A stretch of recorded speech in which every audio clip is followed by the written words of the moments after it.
And my name is Alexander. I'm from Canada. It is December the 5th, 2021. And this is a presentation of the Keshe Foundation North America Plasma Education Series. I want to welcome the newest member to the North American countries. We have Mexico, US, and Canada here. We also have a new country, the United States of Emergency, where we have blended the state of the pandemic and the state of the mudslides and the state of flooding on the western part of Canada, where the third largest city in Canada has been severed from the rest of the community through very serious weather conditions. So I want to welcome them as well. And of course, we have followed the path, and this path is to allow the many new students to have some kind of way to get on the bridge and cross the bridge of knowledge without having to go through the many thousands of hours of teaching that has been going on pretty close to 12 years now. And also for the mature students to be able to review. Review is always good because this is the source of the new teachers that we are going to be receiving and the new teachers that we need to have to help out others the way they themselves have been helped. So we have covered basic teachings and basic understandings, and we're in the process of doing basic knowing. This class is the last of the intermediate knowing class. As I said, the subject is moral hygiene, and the thing about it is that in the subject, when we talk about ignorance, so specifically it's referred to being unaware. But that is different from being unwilling. And, you know, we can say, you know, I don't have what it takes to cross the bridge, or I don't know how to cross the bridge. But when you don't want to cross the bridge, well, we have come to the bridge of crisis, the existential crisis, and it is time to get dirty. And that's what we're going to talk about today and what that means. So, but before we get into that, it's very important to review and to see how this all fits in, because we're talking about plasma technology, and as such, we have to have our own terminology. So we transmit through rotation, we call the x-axis, we transition through polarity, we call the y-axis. We transmutate, which is based on field strength, we call that the z-axis. Those are the basic 3 dimensions that we see in our planet, Earth. We are none of those 3 dimensions. We are part of the plasma dimension. The plasma is at the core of the Earth. It's our core as well. And this is how we position. And this plasma interacts, and this creates a dynamism.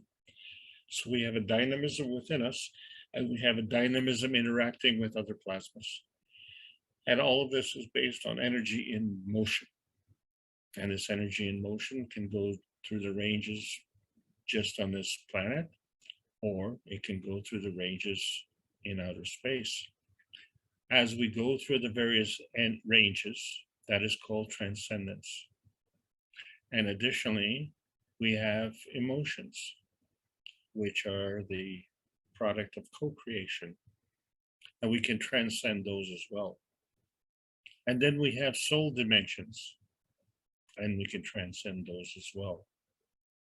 And so all of this is some kind of discussion on the geometry, which implies the mathematics, but that's not what we're talking about. What we're talking about is the soul. So the soul of the man, so that we know, that's the essential you.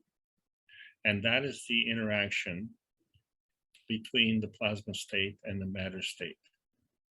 So what is the soul of the body? Well, that's the surrogate you. That's the interaction between the plasma state and the environment. Okay, so yeah, there are two souls. So when we talk about selling our souls, you have to know which soul. When we talk about saving our souls, you have to know which soul. And as we've asked so many, we find that the answer is usually, I don't know. Well, in the universal order of creation of matters, as outlined in book number 1 by Magnetical, the I don't know becomes the I do know. And so each and every one of you has the capability, through the understanding of the teachings within these books, to understand not only what we're doing here, but why we're here and where are we going. And so there's a here-ness and there's a there-ness and there's an in-between state. And this is outlined in book number 2, The Structure of Light. And one wonders, well, how can you have a structure of light? And so we're not going to talk so much about the mathematics part of it today, because that's going to be more in the advanced teaching, which we will start next week. But we do have to understand that there is an origin of the universe. And where are we exactly within the origin of the universe? So as we look forward, we find that, we're talking about a new tomorrow. But what is the difference between the new tomorrow that we're talking about and the tomorrow that seems like everybody else is talking about, which the new tomorrow seems to be an existential crisis where we may not have a new tomorrow as we know it. So what we're talking about is an investment in the future as opposed to an investment in the past. And it's very important for us to know the past, but we don't have the time to totally discuss it at this session. So we're going to condense it fairly severely and just talk about the creation of the universe, where these energies in the universe come together. And they come together through the manifestation of antimatter, dark matter, and matter. And they create a plasma field. And then when you have two fields, they interact together. And the basic rule is the higher strength feeds the weaker strength. So, there's always a question, well, who feeds the higher strength? And who is the higher strength? And what does that mean? All it means is that energy is always in motion. And because energy is always positive, then the charge reference to energy is the energy in motion reference. So charge is the energy in motion. So we said, well, how is life created? And why are we talking about that now? Because we are going to be talking about how life is destroyed. So it is very easy. That's the opposite. Why do we like to entertain in that opposite? Well, let's see what the opposite is. So life is created through the strength of the energy field of the amino acid, right? So the last 6 classes specifically have been talking about the post-amino acid and the pre-amino acid stage. And the basic knowing classes have been clearly defining which side that is on. So we find that the strength of the field of the amino acid is connected to the strength of the field of the soul of the body. Well, what is the soul of the body connected to? Well, that is connected to the soul of the man. Well, that's how life is created. And then what is the soul of the man connected to? Well, the soul of the man is connected to the strength of the energy field of the totality of the universe. Well, we're not going to talk about that today because we're nowhere near. where we are, we're still talking about basic terminology, understanding magnetical and gravitational fields, how they create a plasma, how we've gone through various states of nanostate and GAN state, and what orders of magnitude mean. And as we go through the various dimensions, we see the difference between atomic and monatomic and susceptibility. And how fast do we go through these dimensions? What is the dynamism? What is the dynamic reaction? And how is it affected by the gradient? So this is the basic terminology that we have to get in our belt, under our belt, so that we can talk about the subject as opposed to trying to figure out what the individual words mean. And when we say talk about the subject, talk about it in a proper way, because energy is always in motion, so seeking a path. And you see on this earth, energy comes in, it goes out, it goes around, but sometimes it just goes right on through. Kind of like the way we have a problem with attention deficit, right? But you see, I have made a mistake with terminology, and I'm going to talk about that soon today. Basically, magnetical forces repel, and that is what we emit. Gravitational forces attract, that is what we absorb. And our field of reference is our Earth. And everything that is happening on our Earth is due to susceptibility. So these are all following energy paths. And I think we can understand that, because whatever we're doing because of this susceptibility. So we need to be able to not only absorb this within us, but be able to communicate that with our friends and family. And it has to be done in a very easy way. So basically, the magnetical field forces deal with attraction and repulsion. But we are also talking about natural creation. The science community talks about natural decay. So what you have to understand, that really the difference between creation and decay is the direction of flow.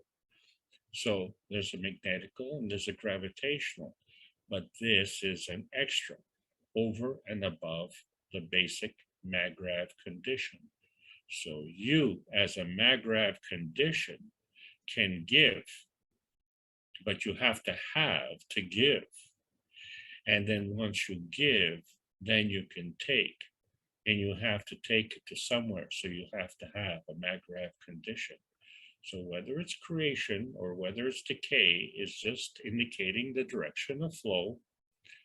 And then you find that it's not only is that reference a two-way street, but creation and decay is a two-way street all the way around. In other words, the creation is plus the magnetical, the decay is plus the gravitational. The creation is the emission, and the decay is the absorption. What? You're absorbing through decay? Exactly, because we're talking about the decay of energy flow. So we're going to a lower energy state when we come into physicality. And we've seen that in our science when we see that a neutron will create a marriage between an electron and a proton. And there is a residue, and that is the PM tick, which is the creation of the rays that travel throughout the universe. And so these rays are always traveling somewhere to create something. And they're traveling from somewhere to create something else. So wherever they're going is creation. Ray motion is creation, right? And this is a really important point, because the creation is a magnetical residue. So that residue can diverge, in other words, can travel through the universe, or that residue can converge, right? And then come to a central point within your core. And so you are the independent variable. So you have this capability to decide if you're going to be an attractor or a repeller. And when you don't understand the interdependence of the universe, then you have problems. So what you have to understand is the universe obeys the same rules. Yeah. So the cups of life were not the cups of the pandemic. So regardless of today's situation, you have to understand that the cups of life are vital to each and every one of us. And if we all put the cups of life together, we would have a peace dome right around this planet. And so this is the urgency. This is what we need to do. And regardless of what we do, the methodology and understanding is the same. You bring physicality into one cup and you create a magnetical and a gravitational field. You do that in the second cup and you create a magnetical gravitational field. But these are two different cups. So these two cups have an emotional context or a physical context based on their construction. So if we're dealing with a basic pandemic, keep them 1 meter apart, okay? So that you can isolate and focus on an emotional context or on a physical context. 1 moment.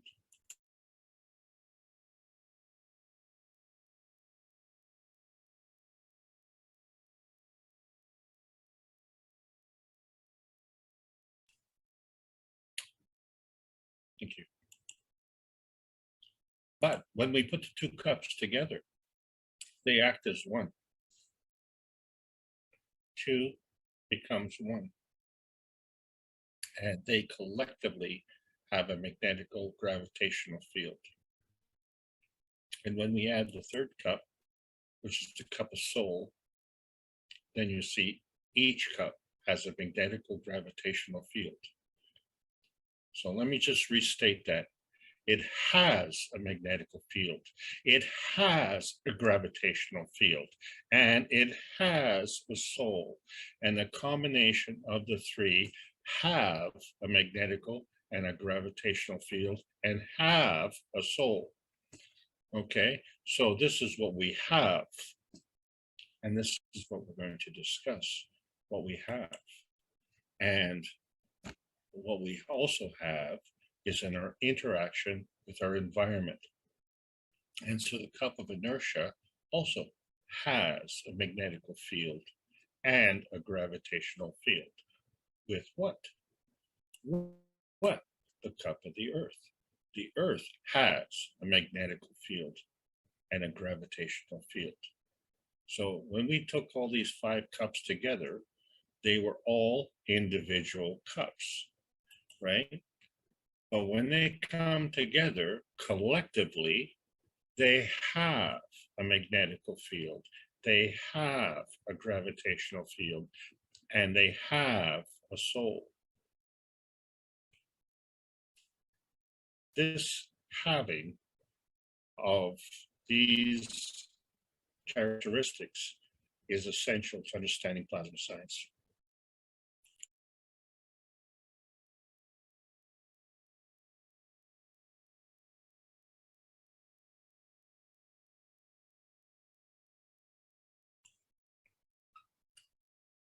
We've been trying to determine, when we look at artifacts, whether or not it's an ordinary cup or it's a ceramic cup of life. And then what do we put in these? And if we put, let's say, a tea or a coffee, we can add sugar, but we can't see the sugar. We just still see the tea or the coffee, and we can't see the field. And that field could be a cup of sweet, a cup of pressure, or a cup of life. We can't tell. But we don't have to put a beverage in there. We could put water in there. And that water would have the same qualities that we're talking about. And so what we know is that in science, nothing is nothing. Something is always something. But whatever that something is as opposed to being something else. So there's a decision making in that process. So we now see clearly the evidence, although we can clearly see through the evidence because the evidence is not visible, that there's a hole in my gets. And you can't do that with a swizzle stick. So, is there a soul in the hole? Or is there a hole in your soul? Which is the question that we're going to bring up today. We're going to get dirty. And the question is, if I wash my hands in your dirty water, will I be clean?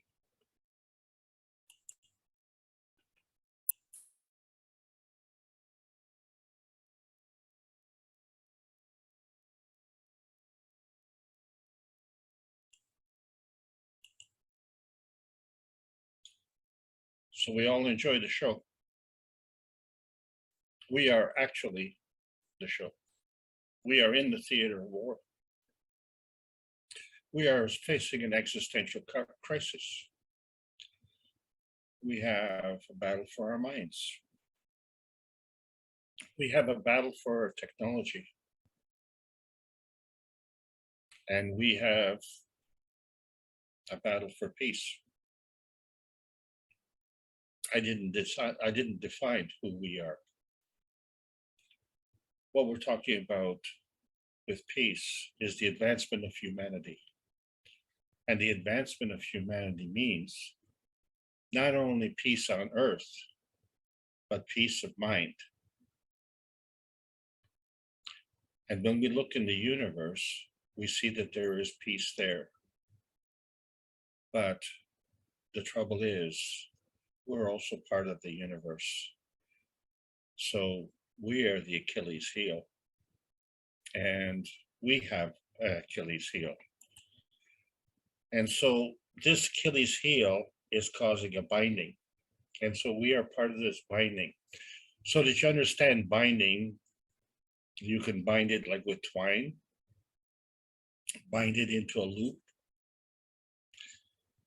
In England, when you step on the brake, you step on the binders. And we all know brakes are stoppers. There's many ways to stop things. You can short circuit them, or you can set up obstructions. Or the problem that we have as a humanity, you can break it by disconnecting. We are in the arena of life. But who's the player and who is being played? So, many say, well, you know what? Life is a carnival. Or life is a circus. As we like to be entertained. We like to see the clowns in action. But the circus says, a sucker is born every day, so please step right up. So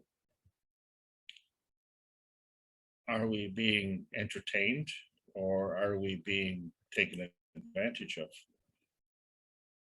And one of the entertainments that we talked about a few weeks ago was the Sport of Kings, where the animals get treated like royalty. And we know that we have another form of animal called athletes, and they get treated like royalty. And so whether these animals are of the four-legged kind or the two-legged kind, they're kind of a measure of wealth. And there's another four-legged variety, the elephants. And the thing about the elephants is that many of them who used to be beasts of burden are now artists. And we say, well, is an artist just someone who spreads paint? Or is an artist someone who just applies paint?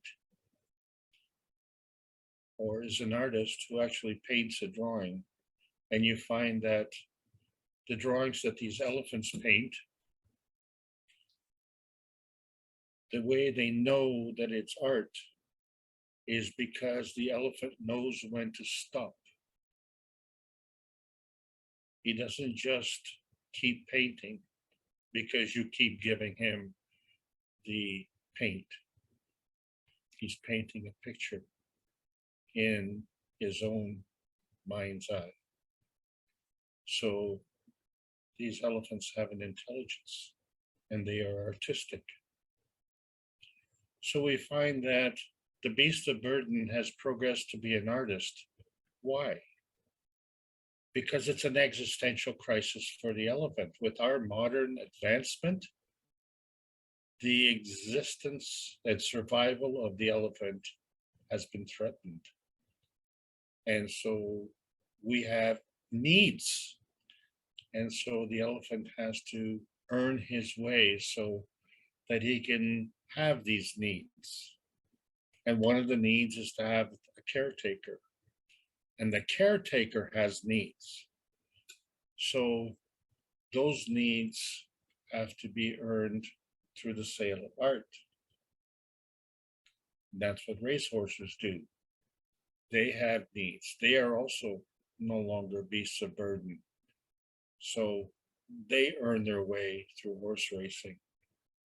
And then, of course, we have a whole community of athletes, and they earn their way through doing athletic endeavors, such as playing professional sports. So all of these things are doing to fulfill their needs. And in the process, the caretaker and the animal is gaining an economic benefit. And the reason for that is because the value of the animal and the caretaker is now inflated and can be precisely measured. How many races do you win? How many cups do you win? How many pictures do you sell?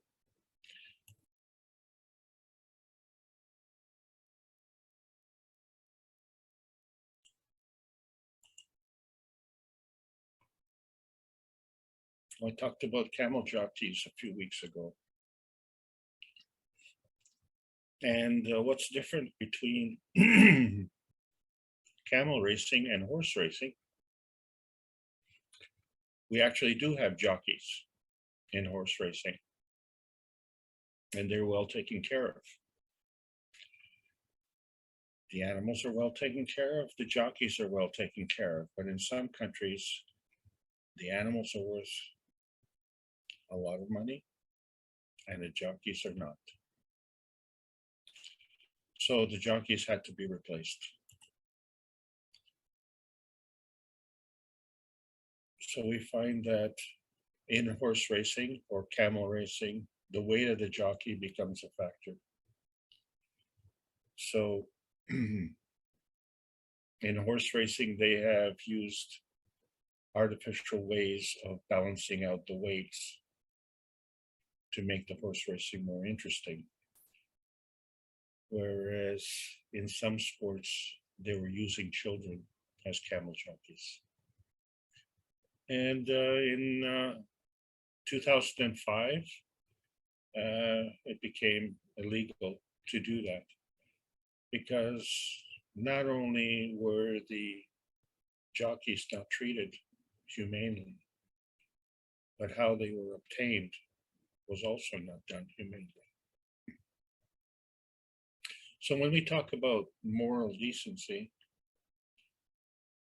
we can always rationalize our actions. So although the decency is amoral, in our minds, if it's rationalized or if it's legalized, or in the case of a couple of European countries, sexual abuse of a minor is totally legalized. And you wonder, is the whole population um, as part of the sexual abuse? And do they agree to it?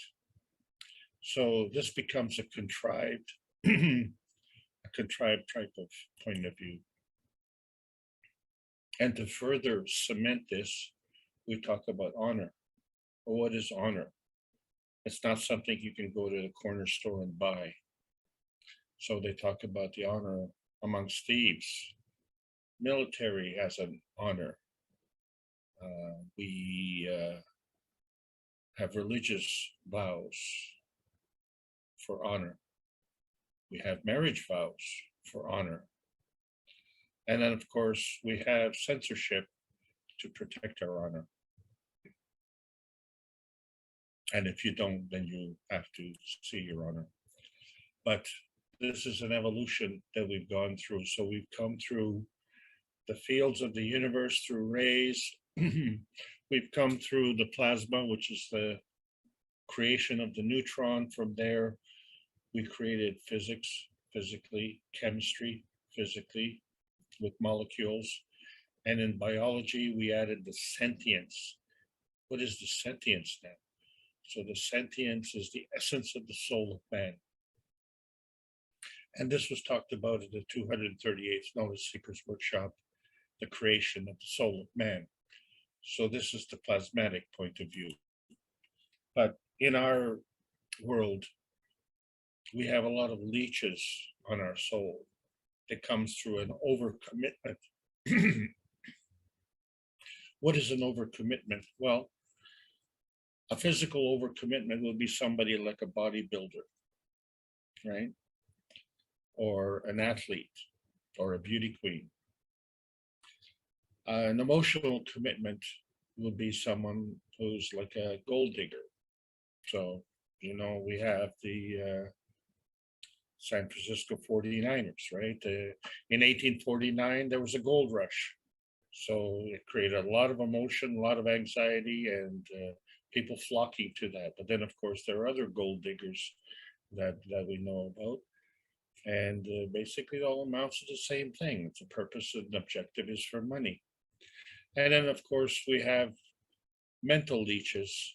And these are, let's say, professors who are overcommitted to their mental capabilities. And then we have other physical problems like illnesses, like say for instance, cancer, which drains your energy. And then of course, we have another one that's called politics.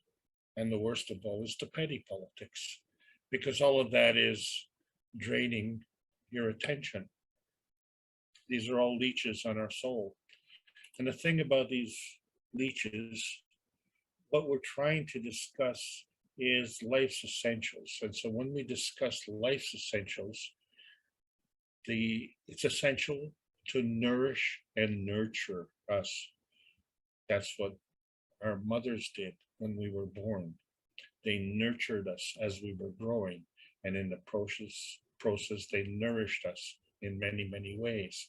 But fundamentally, existence on this planet boils down to four things: air, water, food, and shelter. And we now come to a comparison. Life essentials have been created by the Creator through plasmatic state means. So where do terrorists come in? Well, terrorists deny what the Creator has created through matter state means. And the way to promote terrorism, of course, is to tie it to something that is a surrogate. So life essentials become tied to money. So if you want a home, you have to buy it. If you want food, you have to go to the grocery store and buy it or grow it. And then you have to pay to grow it.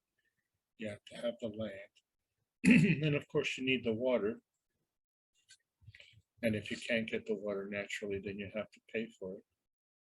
So these are all tied into money. And there's not much left, is there? There's only air. And, if you don't get what legally they tell you to get, then, you may not even be allowed to breathe. So you see that there are universal currencies. But are they universal currencies or are they universal earth currencies? And they are money, guns, drugs, slaves, and gold.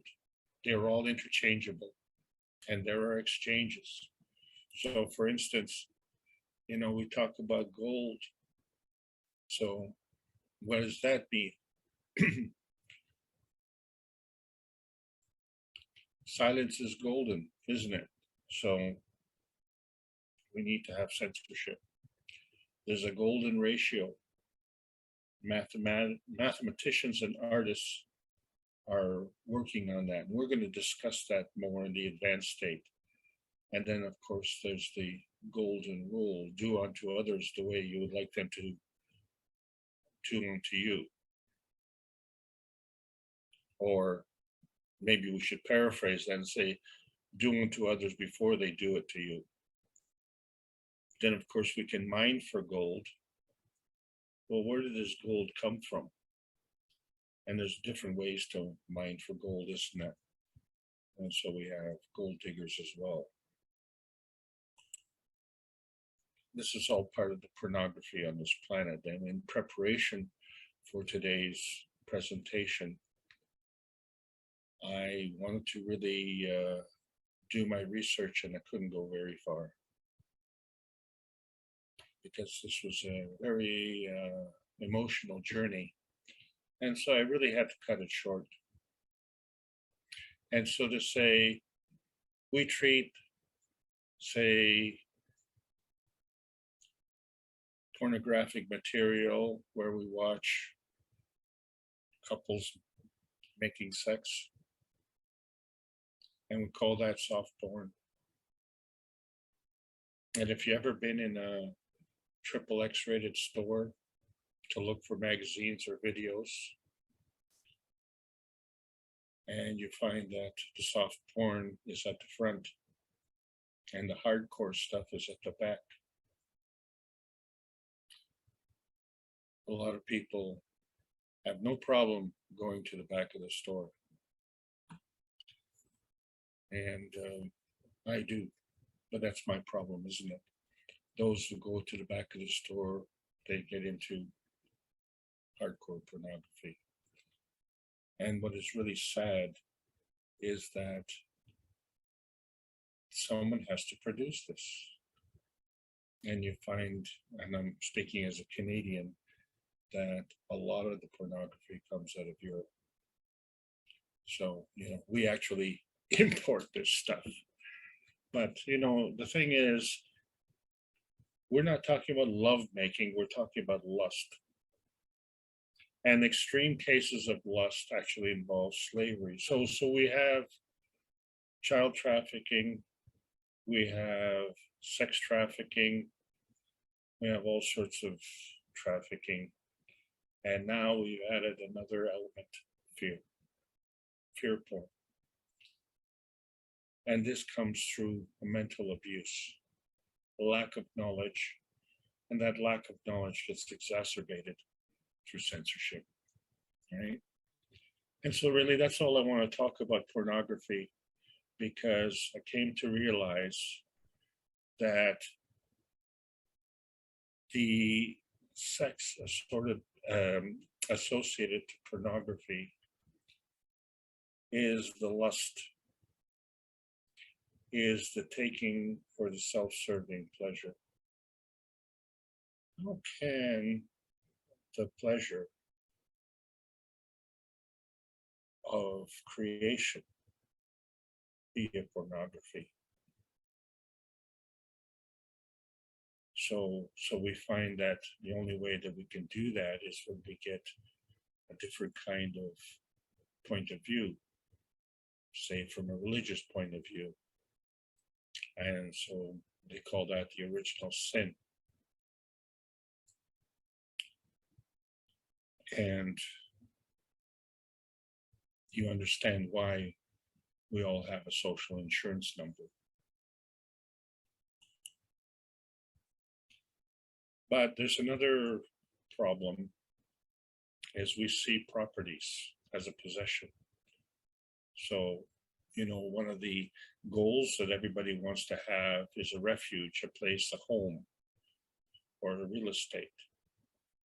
But these are all tangible. These are all physical properties. There are intellectual properties. And this is governed by laws and international laws. But as usual, laws for some, not for others, right?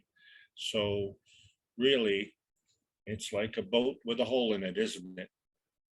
You're not going to go very far if the boat has a hole in the bottom and it's going to take on water. And that's the problem with international intellectual property rights. There are no protections. And the same thing with physical properties. So your possession, your properties, who's going to protect you?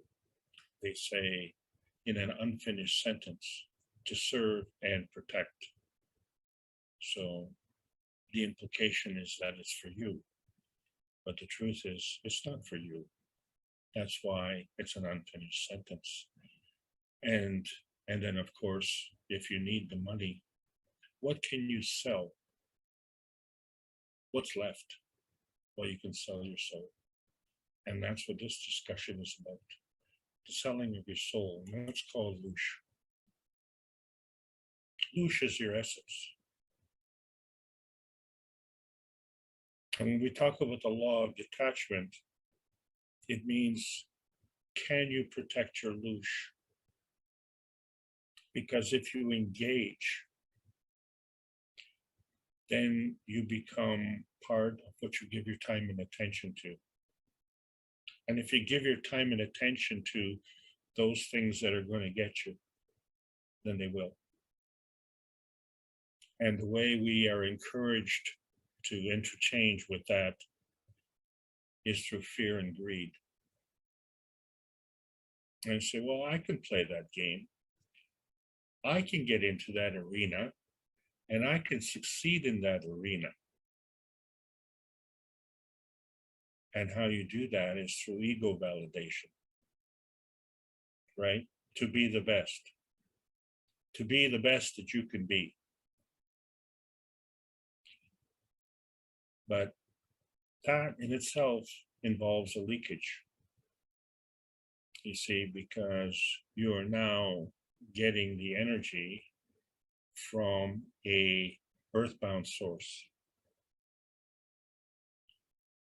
The essence of this ego validation is from an earthbound source. The essence of sex abuse is a theft. The essence of child abuse is a theft. The essence of seniors abuse is a theft. The essence of population abuse is a theft. And one of the best ways to do that, of course, is to create a leakage. And so too many of us leak. We are afraid. We are depressed. We are uneducated. And we give our time and attention to the wrong things. And we're not educated or trained in how to maintain. And so our louche becomes a physical feeding system for those who harvest the louche. But the problem with the physical feeding system is that it is a physical feeding system. And the plasma feeding system is a bountiful feeding system, and it's unconditional. The physical feeding system is conditional. So the physical is you wanting to take it. The physical is another soul being forced to give it up. And when a soul is forced to give it up, that is against their will. So really, the only way to stop this is, as I say, to soar past the eagle and be free. And we'll be talking more about the eagles in the future. But the point of the matter is that in order for you to soar past the eagle, to be free, you have to be detached. You have to be detached and at ease because of the magnetical gravitational force fields, right? Which leave a fingerprint. Yeah, they leave a fingerprint.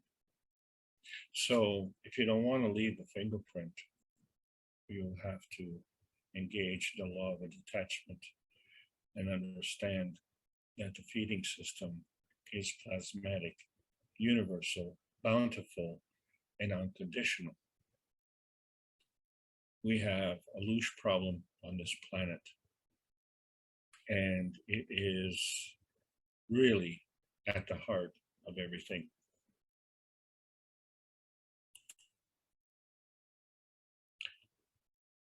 So I want to tell you a short story by a cat. The story goes, when the cat's away, the mice will play.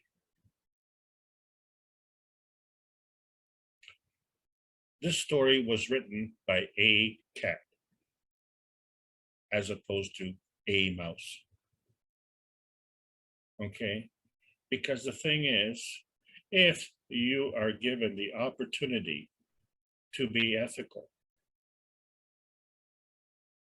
and you are being, how shall we say it, watched, would you be ethical? And if you are not watched, would you be just as ethical? Or maybe you would be unethical.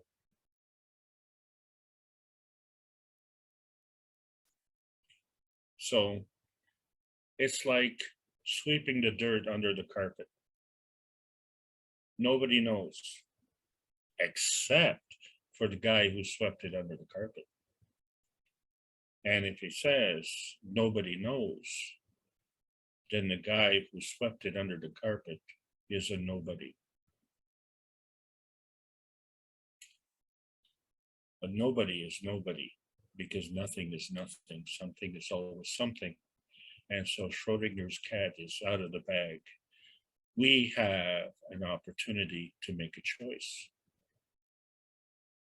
So whether it is just to play when the chaperone is out of the way, or whether it's to lie, cheat, steal, and murder and sexually abuse, it's the same thing. It's the same thing. It's a moral abuse.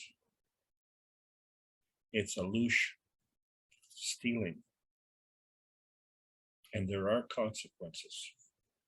So some of the consequences came out when we talked about the commandments, and we say, okay, well, the commandments are God's laws.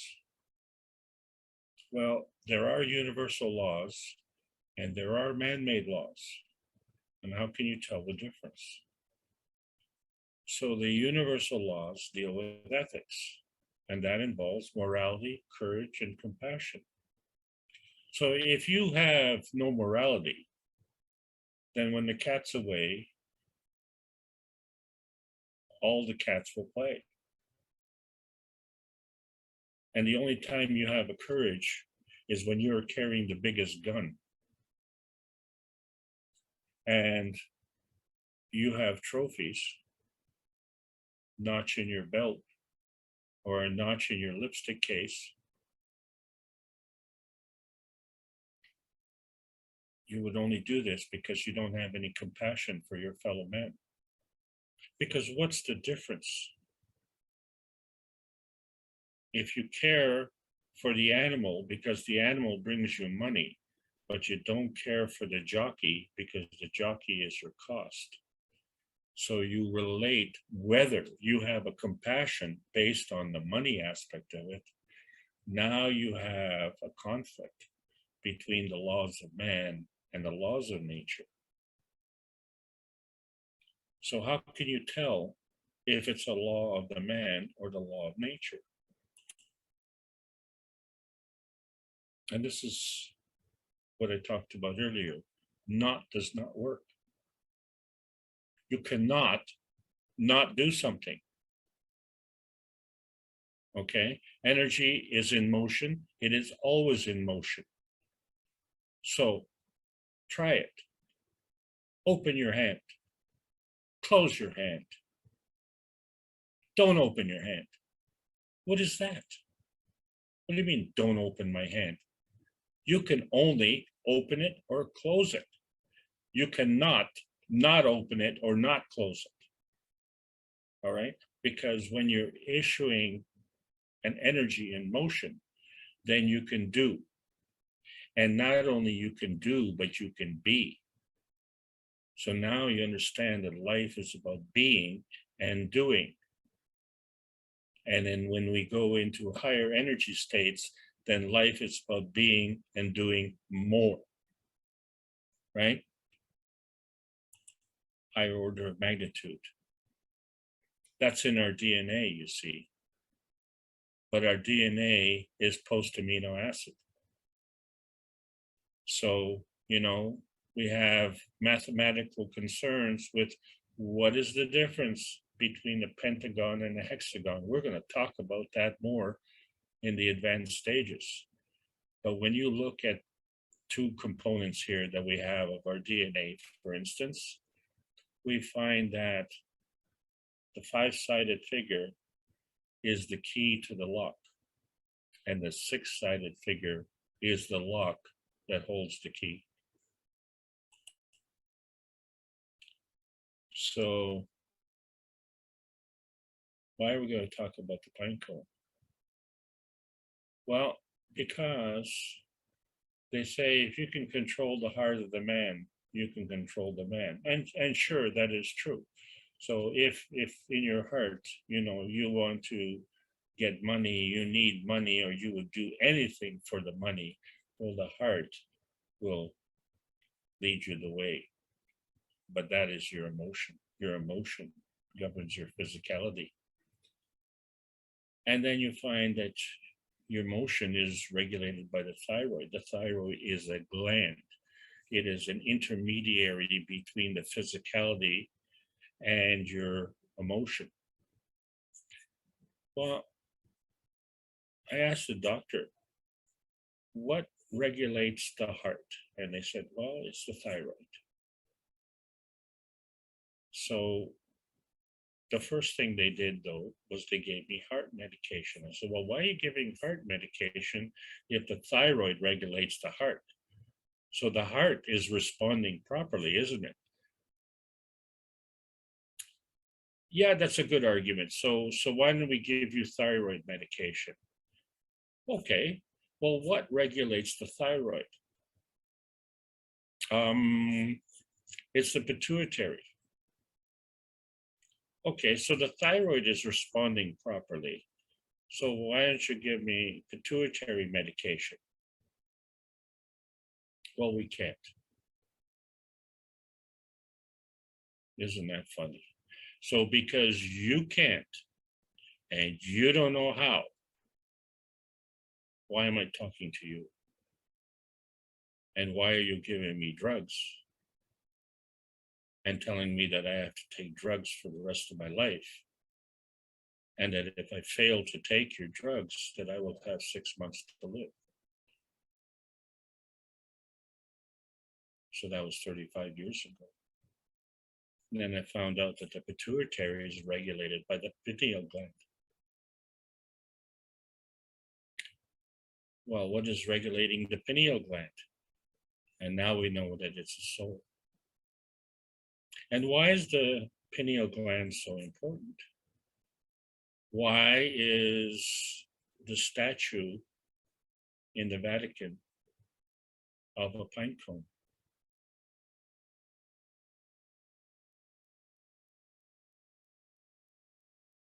Why is the pine cone part of the regalia? So you be the doctor. You be the doctor. How do you regulate the emotion and the soul? With physical drugs? Well, you know that medicine responds to the Hippocratic Oath, right? Do no harm. Do no harm. Not doesn't work. Are you a hypocrite? So we have a problem. We're trying to figure out how do we transmit to heaven, but we don't know if heaven's in space or heaven's on earth. Or we don't even know if hell is on earth, or is hell in space, or somewhere down below. Where is heaven? So we have a morality problem, really.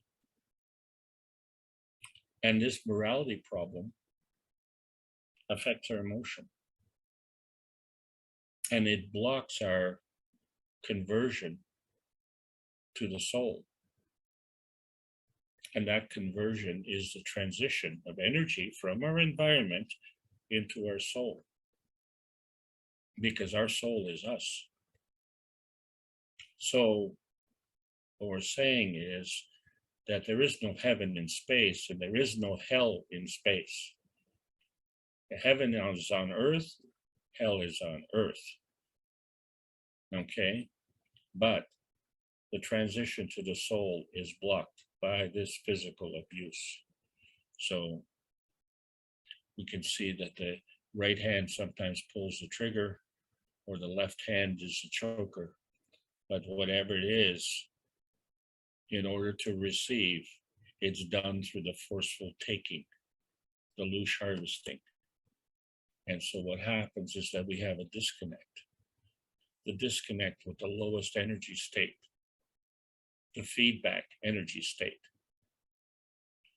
the matter state. So when we look at the PM ticks and we see the construction of the PM ticks, the coming together of the antimatter, dark matter, and the matter jet, and the energy that flows, how can it flow when it's disconnected? So it can't flow. And so we see that the dark matter has a duality. It'll actually connect with the matter state, or it'll connect with the antimatter state. The dark matter is the transition matter. Yeah. But how can you transition when it's blocked? So the dark matter is not the satanic dark forces.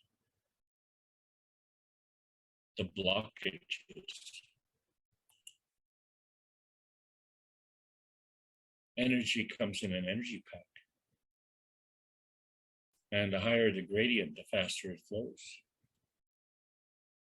And we can give energy and create something, or we can dilute the energy and create something else. Prior to creating, there has to be an aminogen, because that aminogen is the precursor for the amino acid. It is from the amino acid that we get that DNA.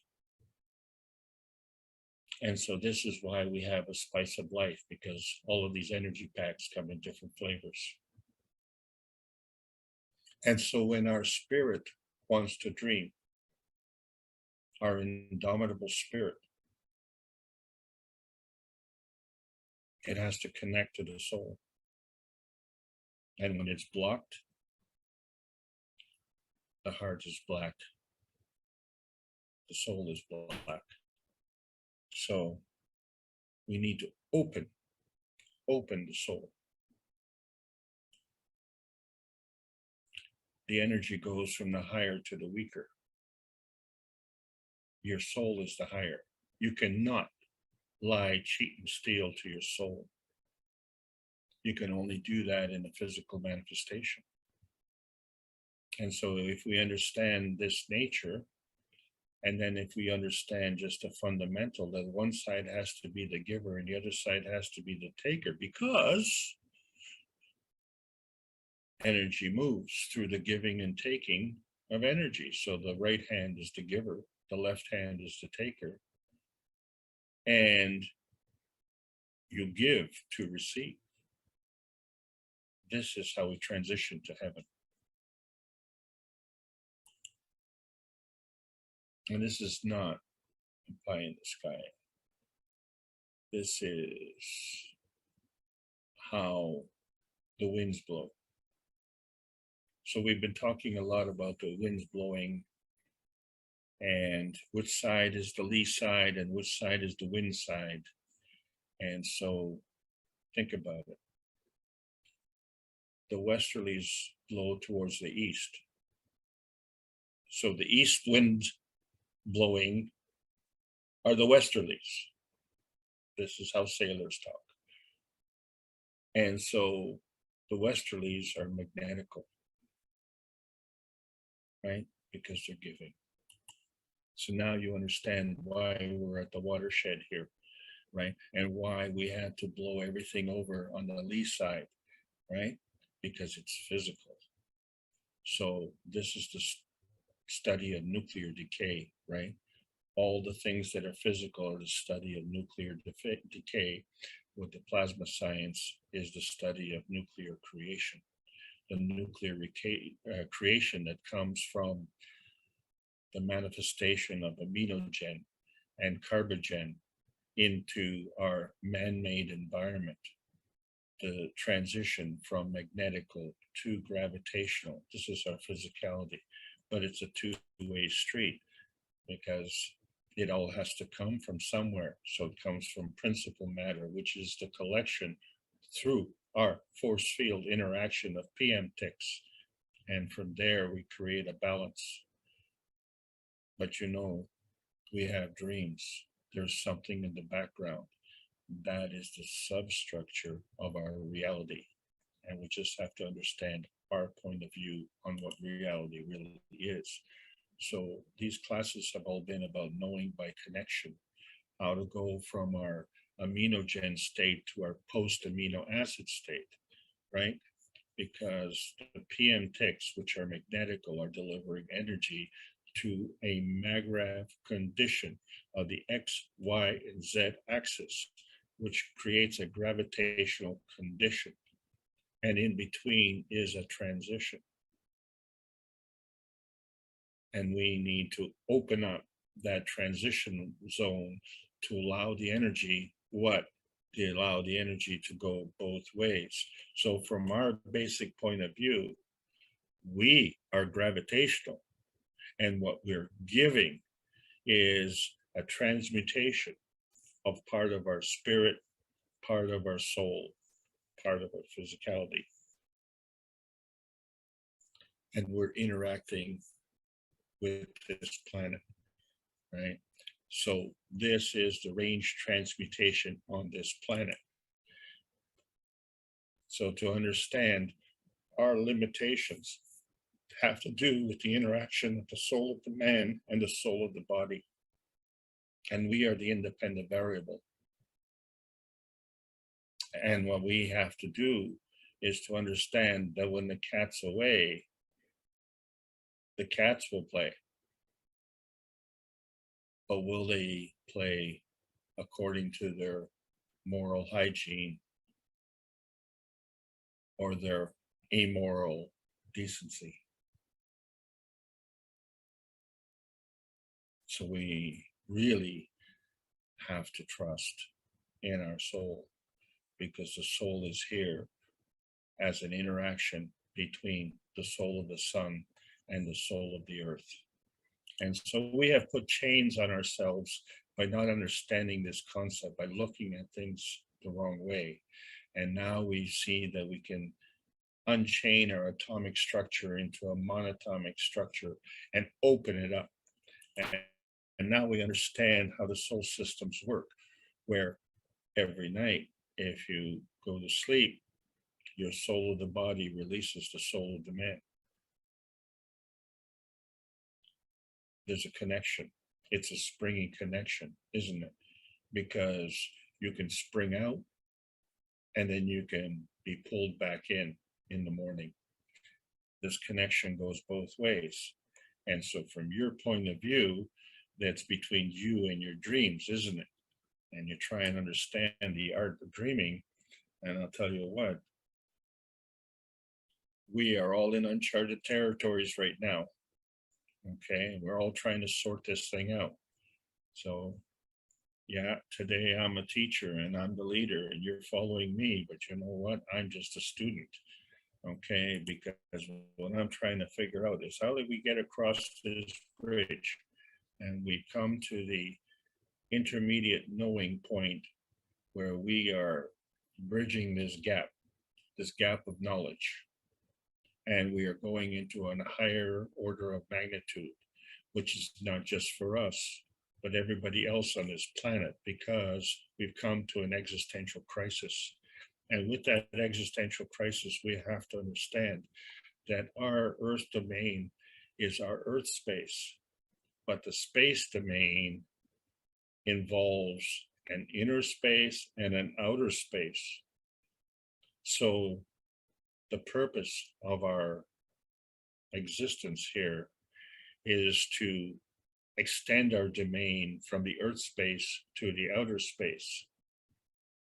So our awareness really in our consciousness is our inner space within our inner body, but the unconscious state is the outer space which interacts with our inner space and is not restricted to us. It involves the universal community. Look, our tiny perfect world is tiny, definitely, but it's so tiny compared to the rest of it, okay? It's totally disproportionate in terms of our time and attention.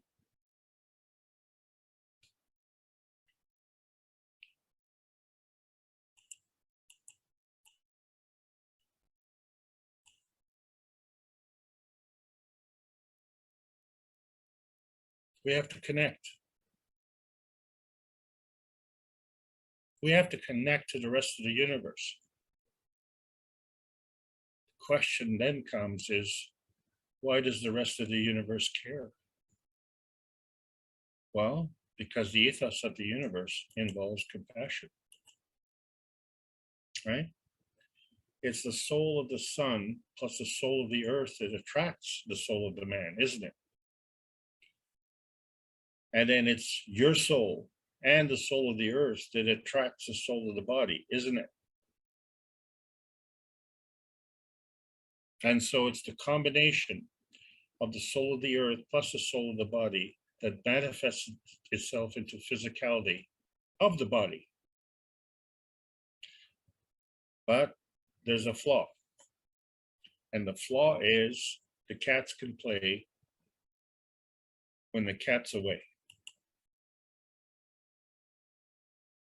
And so we see in our science that we have to understand it's all about relationships and it's all about a two-way street. So the basis is the magnetical gravitational balance, which we call a maggrav. So scientifically, we see that this has to do with the conservation of energy. But spirituality, we have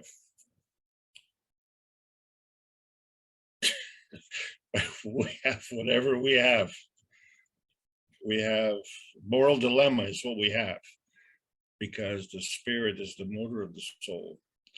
And so the plasma science is bringing these two together, the scientific community and the spiritual community, so that we can add to the knowledge. And we are part of the knowledge seekers. So now we understand that there is a physical domain and a plasma domain, and one dominates over the other.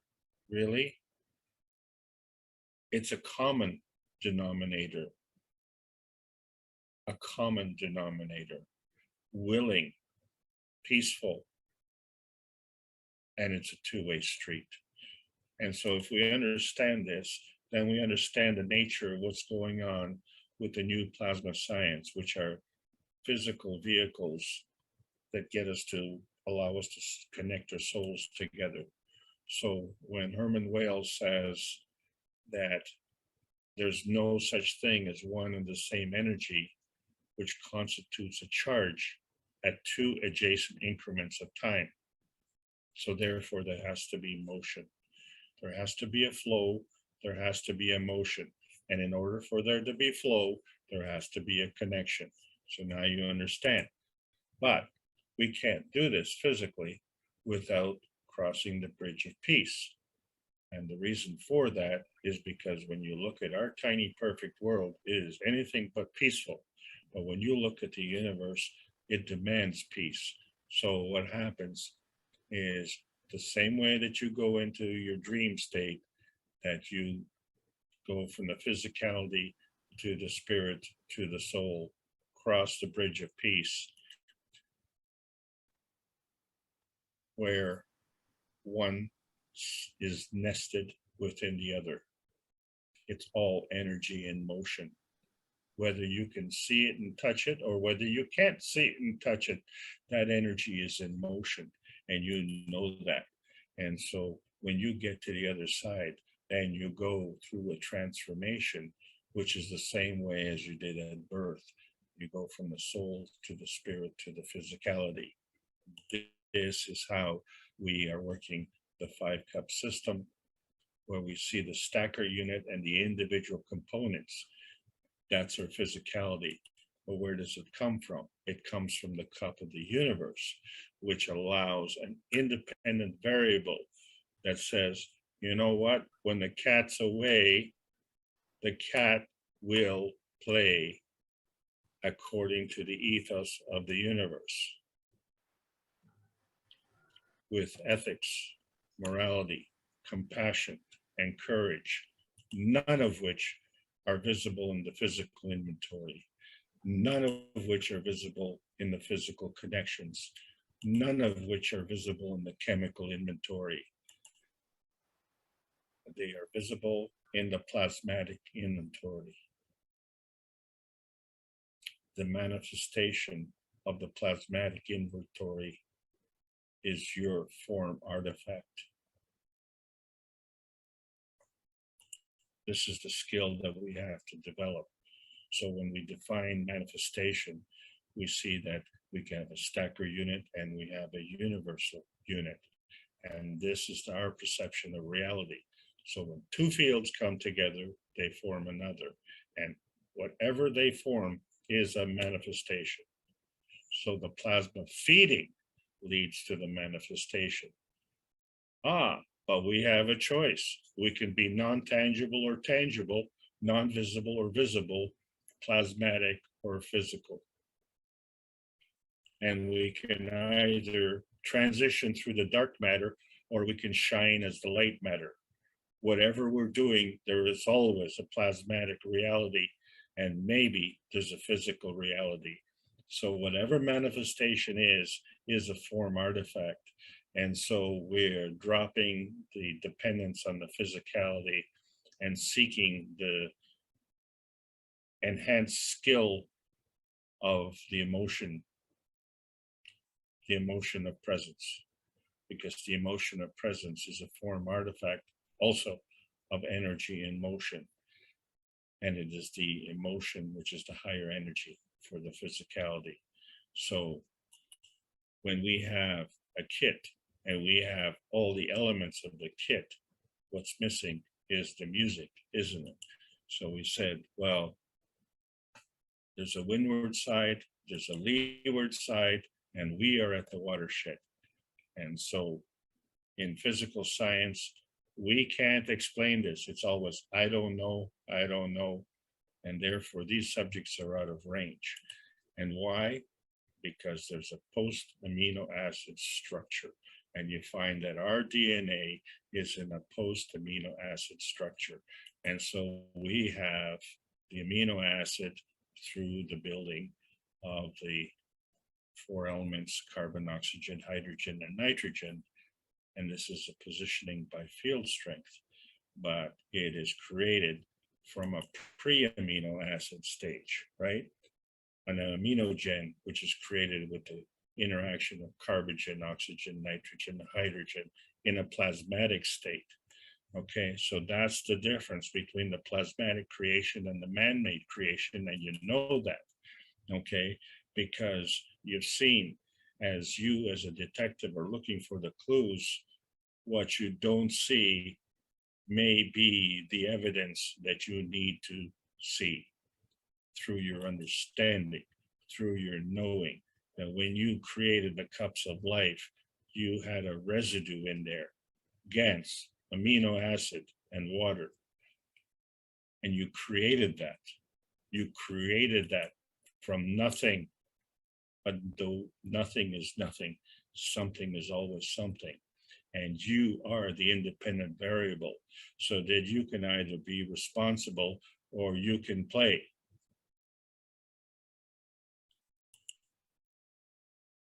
And so we understand better how our minds are thinking, that we are creating with our minds. The minds are the builder, the minds are the connection to our emotion through the pineal gland, the pineal gland. So when we look at the vision enhancement unit, how do you recover from PTSD, which is a mental condition, an emotional condition, not a physical condition? So our gift to the military is sitting and waiting, ready to go. Okay, and we are not the blockers. We are the providers of the soul enhancement and the spirit enhancement. And can you hear the crying? You want to go back to nature? No, we are nature. Well, we want to go back to normal. But we don't even know what normal is, okay? Because what we're seeing now, you cannot possibly argue that it's normal unless you are saying that an existential crisis is normal. The majority is normal. The universe is the majority. The universe is normal. It is normal to seek freedom and emancipation. The earth seeks freedom and emancipation. That is normal. That is how we make the connection. We have to go beyond our dream state, and not with fear, but with confidence, with compassion, and with morality. So when someone asks you, but what is plasma? Just tell them it's a kind of energy state. It transcends the limitations of science as we know it, and it's extremely important. And our position in here is that we are at a gravitational interaction with the gravitational force fields of the earth. And we are creating the conditions here where the higher strength feeds the weaker strength. That is the rule. But we have to feed back. And there is a feedback mechanism, which we will discuss in the advanced classes. And you know there's a feedback, right? There has to be. How do you connect the stacker unit if you don't have a feedback? How do you know what to feed? There has to be a feedback mechanism. Your existence does not end at the tips of your fingers. Although you can give and take with your hands and be part of the plasma feeding. Most of us are not skillful enough.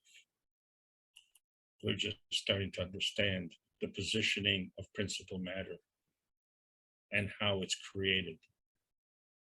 The interaction between the principal matter, the transition matter, and the convergence matter. To understand what it means to have a magnetical field and a gravitational field, and which way are we going, and what are we interacting with, and what does it mean to have a field interaction of inertia with what? Well, in our life, it's with Earth. And so this is not to diminish the man-made structures, but it is to define the role of man. The role of man is not to abuse, not to get involved with the loosh harvesting, the energy binding, the self-serving, deception, lying, cheating, stealing, and sex abuse at the expense of others. And you can only do that if you're disconnected.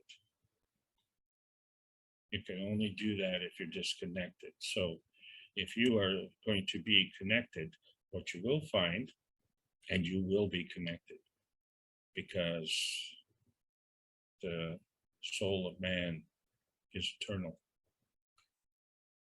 And so the cross, you double cross, is your eternal burden. You see, that's the problem. There are consequences. And so that is energy sucking, which is where we started, isn't it? We started with suckers, step right up. And so when we look at the limitations in our development,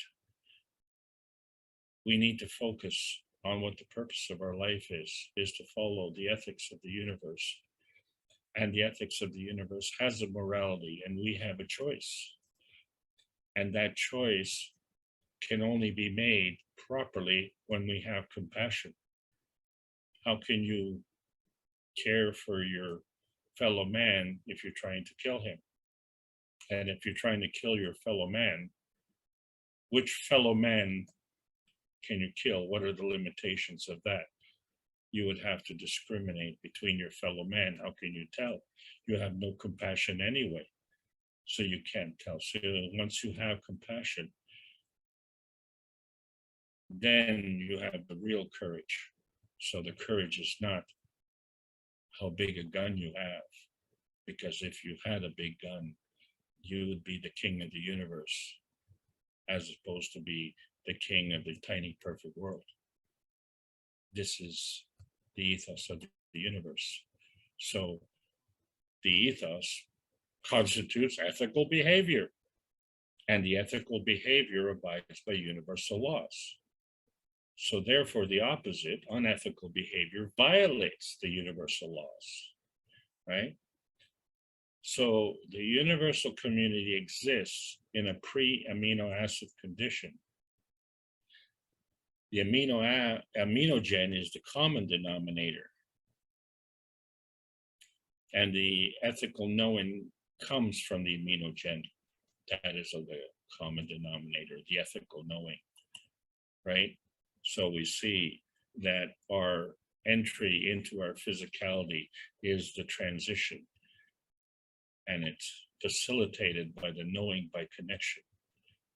And so when we expand our thinking, when we expand our minds, and we expand the capabilities of our soul, and when we get threatened,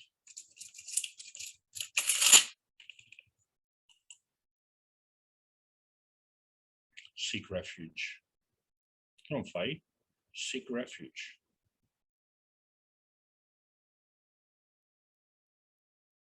Knowing by connection.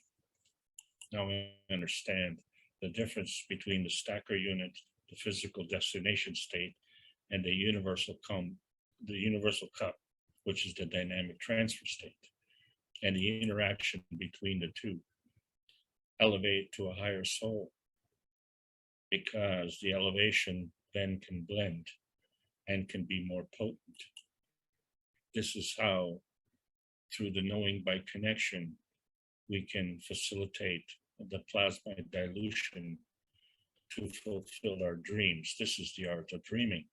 The art of dreaming between our dream state and the universal dream state.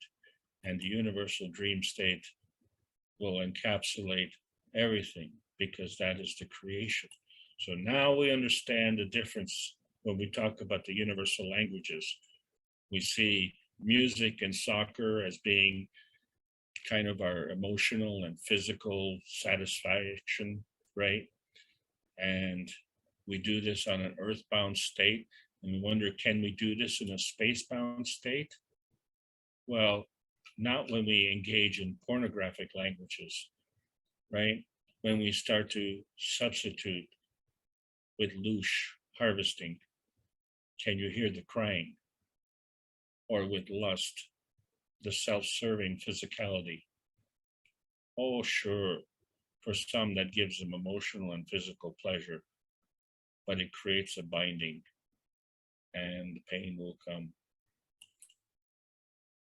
You can launder whatever you want, however you want, and you will not be clean.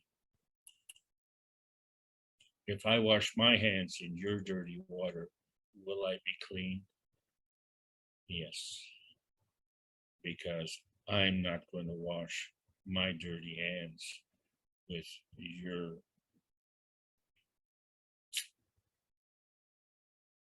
unethical means. If you wash your hands with the plasma water, your hands will be clean and the water will also be clean. This is how we can achieve the universal language of physical satisfaction, emotional satisfaction, and soul satisfaction, to understand how we can travel through our earth space, our inner space, and our outer space with love, love, love, love. That is how we can dilute our transmission problems here, which you understand are only positive, and facilitate our soul transition, which is only positive. This is how we can transition from earth space to outer space. We have to change our thinking and understand that the comforts that we seek are based on our morality, our ideas, what we give our time and attention to, our wishes, our hopes, our dreams, the courage that we have, the indomitable spirit to love and protect ourselves, our family, our community, and everything around us. And everything around us includes the universe. We are part of the universe. This is our dream, and it's here. It's not pie in the sky. We're going to be talking about bringing the greater oneness together in the advanced classes to understand. We now know that what goes around comes around, and that's why the Universal Council is not bound into its earthbound space. It's just bound in space. The universal community is bringing peace on earth, and we are the independent variable. The common denominator for all of us is the ethical knowing of universal peace. And so Keshe Foundation Spaceship Institute is presenting this plasma science and putting it in public domain, where we're asking everybody to sign the World Peace Treaty, not only with their pen, not only with their heart, but also with their soul, because this is where we get the physical and emotional harmony and vitality. And that is the truth. And every country has its own patriots, and we don't have to worry about which country, because this is the universal language of knowing. We are all universal earth patriots. The plasma science needs to be delivered in exchange for peace on earth. May the pink elephant just happily walk out of the room. Welcome to the new space age. This is the end of the lesson today, and this is the end of intermediate knowing classes. Thank you very much for being with me on this trip. I hope you enjoyed it. Over to you, Mark. Thank you very much, Alex, as usual. I'm sure we've all absorbed different points of your fairly widespread understanding here. I know we all don't see things in the same way, but that's fine because I don't think anyone, we're all different and we all see certain knowledges just like we see certain colors, and they create certain emotions in us. Some people may have a certain reaction to red and another ones have another reaction to it, but we can all take from the knowledge. While we let you catch your breath for a moment, I think the subject of the thyroid has brought a lot of discussion into the chat, at least between Steph and Jalal. I know the thyroid is part of the endocrine system and it releases things to monitor growth and development and some other things.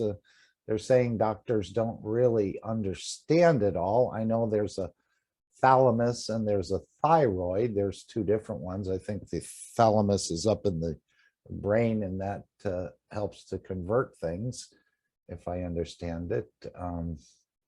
And emotions are apparently also connected to the thyroid, but it is part of the endocrine system and it's in the what they call the Adam's apple, or right in that area. And we know that the voice comes from there as well.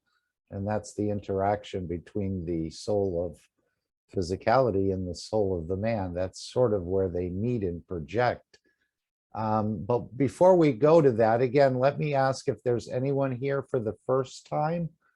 We want to see how our invitations are going to join this group. And I did ask earlier. There have been a few more people to join us. Is there anyone here for the first time that'd like to tell us your name and where you're from? I think pretty much everyone has been here before, perhaps. I don't see any names I don't recognize, but that I can always miss something.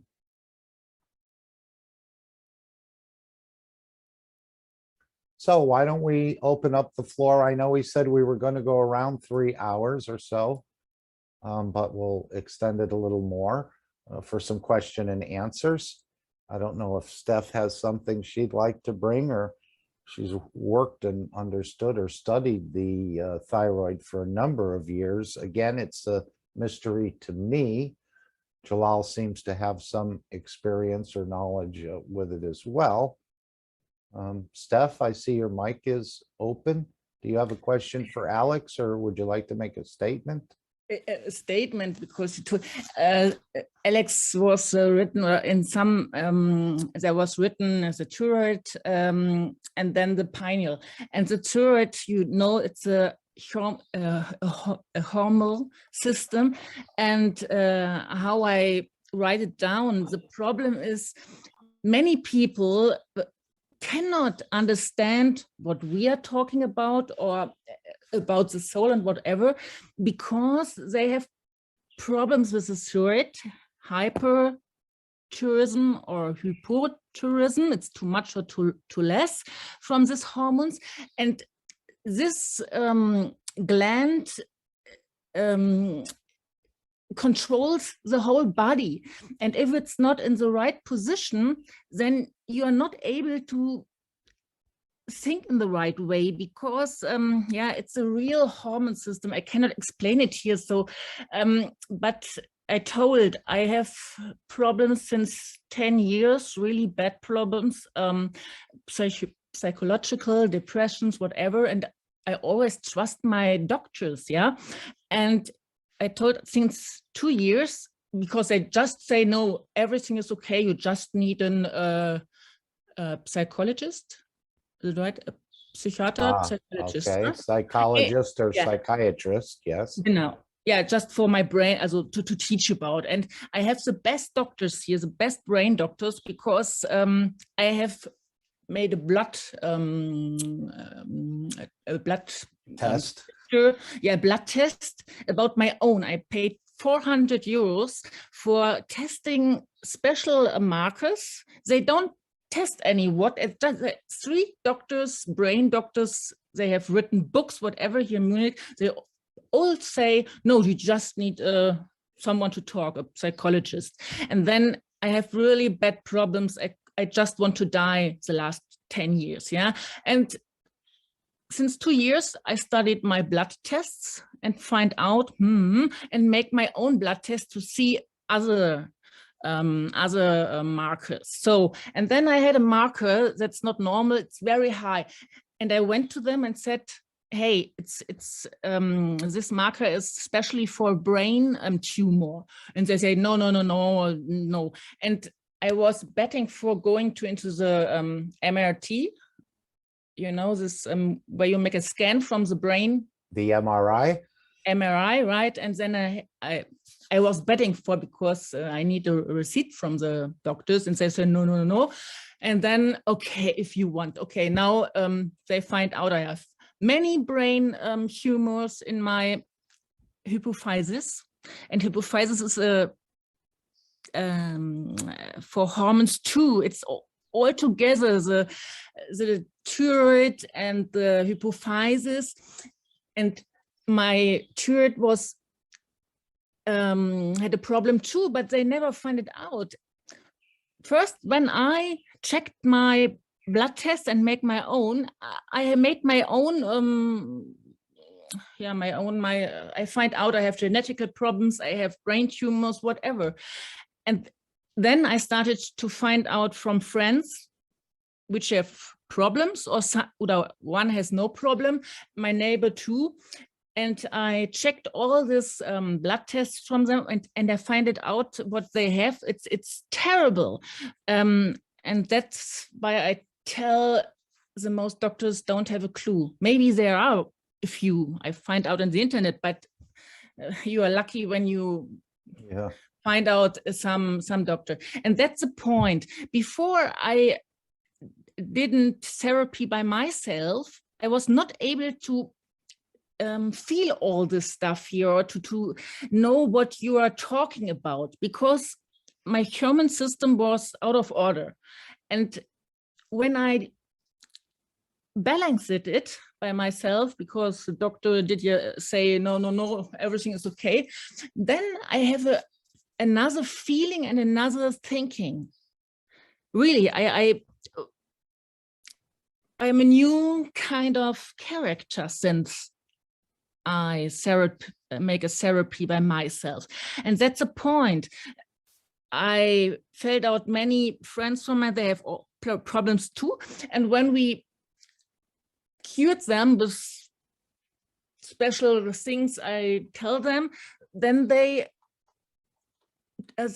change to their characters. And that's the thing I wanted to say. If you're not in a normal position with your hormones, you cannot understand.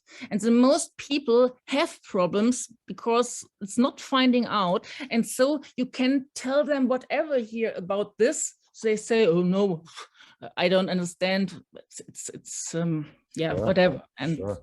Yeah. I hope you understand. It's a big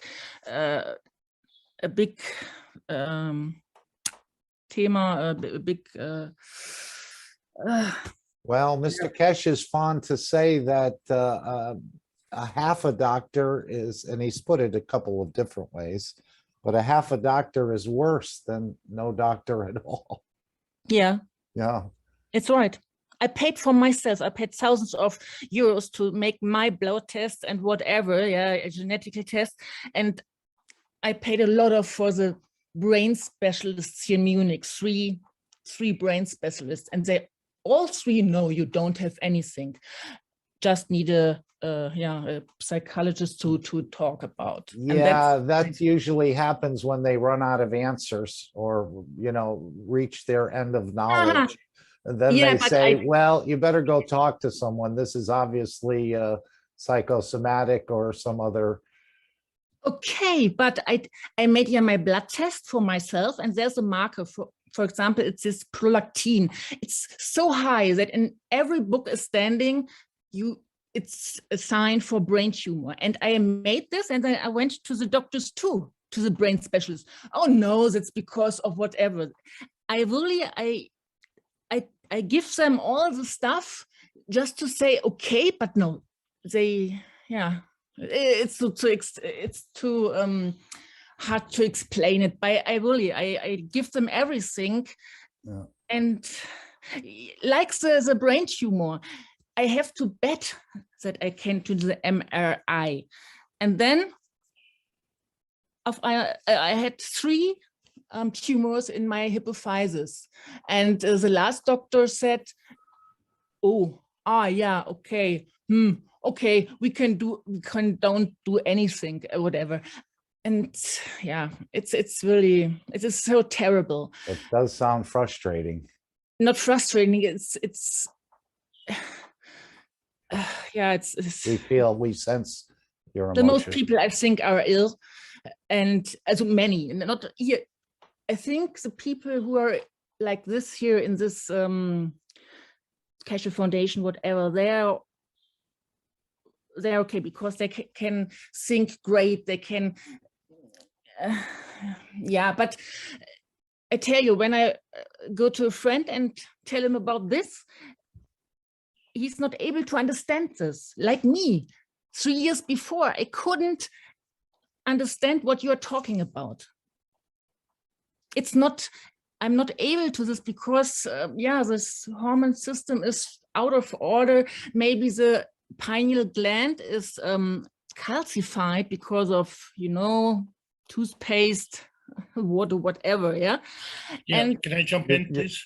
Your soul still has a double PhD in this knowledge. So I think your soul is very, very familiar and understands this backward and forward. Go ahead, Alex.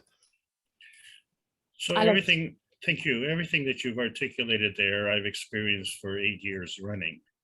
And then magic happened within 3 weeks.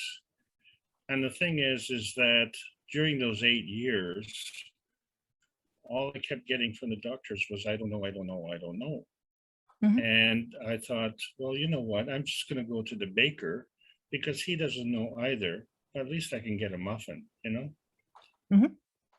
It just, there's no point going to the well when the well is dry. Now, everything that you've talked about with respect to your tests and everything, these are all physical. So that means that a post-amino acid. Mm. So if the condition is caused by a pre-amino acid condition, how can you apply a physical condition, which is of a lower energy, to a condition that is a pre-amino acid, which is of a higher energy? And so if we understand the basic rules of plasma science, where the higher strength feeds the weaker strength, then all the money, all the time and attention that you spent on the post-amino acid stage was a waste of time and energy. Sure, but first you have to understand this. And I told you since 2 years. That's why you're here. Yes. Right, right, since 2 years. And I tell you, before this, I couldn't understand what you are talking about. Well, who explains it to you? Did your mother explain this to you? What? My mother's dead. I know. What do you mean? No, but I mean, someone who knows has to explain this to you, right? So this one here, yes. I tell about my experience. I tell you that since 2 years, I make my own therapy. Yeah, but you experience your beliefs. Yeah. So, you don't,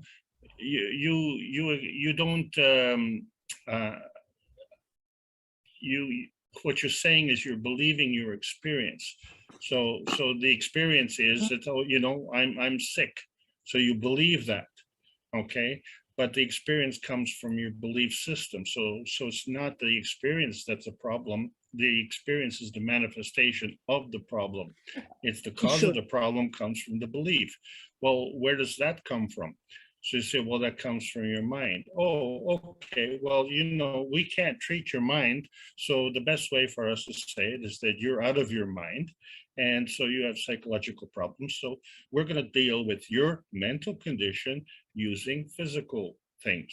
And you know, when you look at that, you have to shake your head and say, you are not a clear thinker. If you think that you can fix an emotional problem with a physical condition, you're not a clear thinker. Sure, but first you have to understand this. Now I understand what you mean now, because I'm since 2 years in your teachings. But before, you know, everyone who has problems and could not understand what you are talking about, you can tell him it's in your brain, but he said, no, it's not in my brain, it's a problem my doctor said, or whatever. First, they must reach the point where you can understand your teachings. And that's what Yeah, but you have to understand the rules of the game. You're playing in their arena. Yeah, no. Okay, so leave the arena, go into a different arena. Welcome to the new space age. That's the purpose of these classes. We are crossing the bridge. Right. Okay, and we're going to do this willingly and gracefully. Sure. And the way to bring the others is to connect with their souls, because they will come willingly and gracefully also. Okay, now, sure. And now with the souls, I understand yeah, but I just want to tell how it was in my case. And yeah, now we make meditation to the souls yeah, I know what you mean, but 2 years ago, nobody knows. I didn't know that. Oh, Steph, this happened to me 35 years ago. Okay. And since when are you know this about? 35 years ago. Yeah, but Keshe is since 2016, I think. It's the first teaching, 2015. I think he goes back to before the flood. Okay. Okay, yeah. The physical history, if we were to say age the oldest thing, the pyramids, is around 10,450 BC. 12,000 years ago. So there are people who think the history only goes back 5,000 years. So this is where the archaeological societies come in, where it's dominated by men to put forward a history from man's point of view, ignoring the fact, you know, there was a Cleopatra or a Nefertiti or an Isis. Okay, so, you know, forget about those people. Yeah. But all right, so if we are looking at the artifacts the way we say, oh, okay, so we have the hieroglyphics. Really, we have hieroglyphics in every city in North America. We call that graffiti. It's artistic vandalism. So the only difference is that this is our way of, shall we say, exercising our disobedience, whereas in the times of the pharaohs, that was their way of exercising their disobedience by supplanting their importance over the importance of that which they vandalized.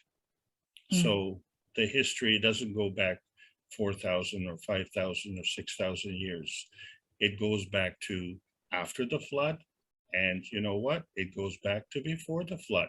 So every society in the world has a story about the flood. What does that tell you? It must be true. That's what it tells you. Thank you. So we don't know that because in physicality, we weren't there, but we know that by connection. And of Yeah, course, thank you, Mr. Keshe, I don't know much about it, but he does say when they do look at blood work, they always order tests for heavy metal and the different metals that could be present in the body. And I think that could add some confusion. That's one of the things he says they look at is the heavy metals in the blood. through the testing.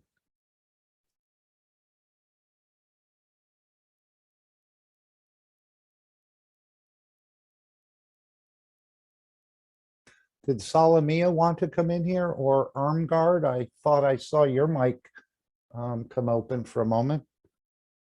Yes, I also have a long history and also a family history of this type of thing. And with my mother, was supposed to be institutionalized in the mental hospital when I was a child. And it really was, I think a lot of, especially with women, I think it's a lot of times our health problems have to do with abuse that we experienced that we didn't know how to deal with. At least for me, it was. For my mother, I think it was also. So once we learn how to free ourselves from that, then something can change. That's my opinion. So that's all I have to say right now. I don't know if Thank this you. fits with Steph. Yes, it all fits. Jacko says in the question, who of you asked for the knowledge of Mr. Ketch? Who asked for the knowledge of the Creator? Please ask and you'll be given, dear souls. Jacko, would you like to add anything to that?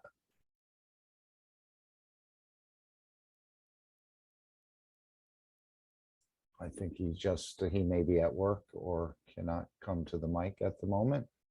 Salamia, did you have a question?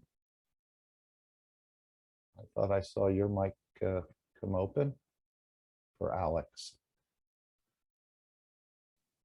And I have something else to add, and that Oh, please, that abuse can come from many sources. Like for the soldiers, it's the abuse that they received from their country and the subsequent war experiences. But basically, they were abused, and that's everywhere. So it doesn't have to be women. It's abuse happens everywhere. Violence. And look, well, let's talk about the jab. It's another form of abuse of all ages. So rampant. So we need to do our energetic work and our spirit work to counterbalance those energies. That's all I have to say. Yes, and I know someone was trying to bring meditation up in the last workshop, and Mr. Kesh said this does not have a part in the foundation. It has no connection to the Kesh Foundation. Something along that line. She was saying we need to meditate or to transfer this knowledge or part of this, and he said, no, it doesn't really have any part in the Kesh Foundation. Go ahead, Salamia. Hello, everybody. Thank you for joining us. Thank you, Mr. Anderson. Yesterday on my teaching, I had a nice surprise to see the light of plasma, so scintillation. And now I believe that it's possible from normal knowledge seekers to have this light of plasma. And my question is for all of you, and especially for Alex, Mr. Alex, what is the role of this light of plasma? What we can do with this in physicality? And if we can have also lightening of plasma in not in physicality, but in plasma. I don't know how to tell you.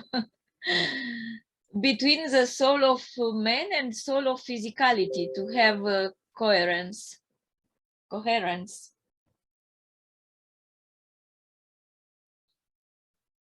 Come into one of the systems. I'm going to play about 8 minutes at the end of this about how Mr. Kesh explains that these systems are, yes, the physicality, we go in there for the cancer or the other things.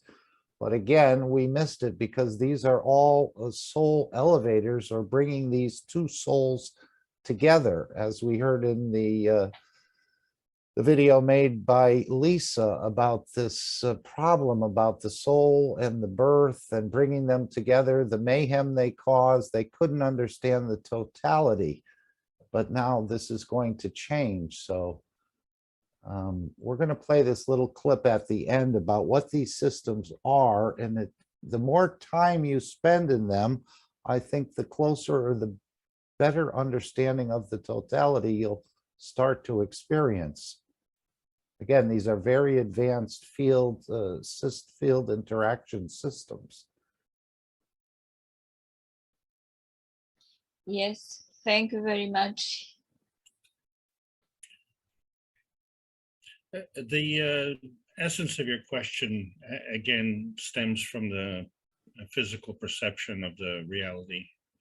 And we have to understand that that is supported by a substructure of a plasma reality. And this is very hard to do when we remain so firmly attached. What can I say? For someone who has trouble going to sleep at night, then they are having trouble detaching because they don't have the trust in their soul. The soul will always protect you. The soul will always guide you. And the soul will always obey the ethos of the universe. That is the universal truth. And so if you're wondering why we have obstruction, then that is because the fear that's imposed on us is actually the fear that those who do the imposing have for themselves, because they will lose their power, because there are no hierarchies in the universe. So it's a man-made construct. And thank you for your question. Anyone else have a question? I was thinking, Alex, when we, oh, go ahead. Sorry. Thank you very much. It was for me a big surprise to see for the first time this in a Romanian team, because they didn't show, and it was a surprise for me yesterday to see it. I see in Mr. Cash explanations, and he just show us a picture with a bulb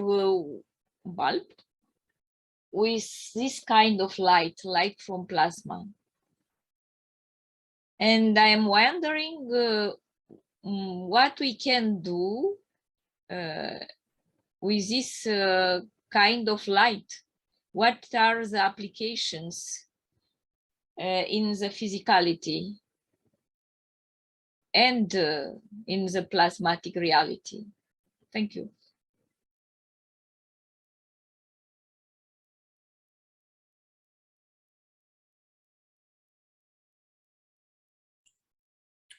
The benefits have to do with all the fields of interest that we're involved with, everything from health to communication to space travel. The heading of space travel would be the main heading.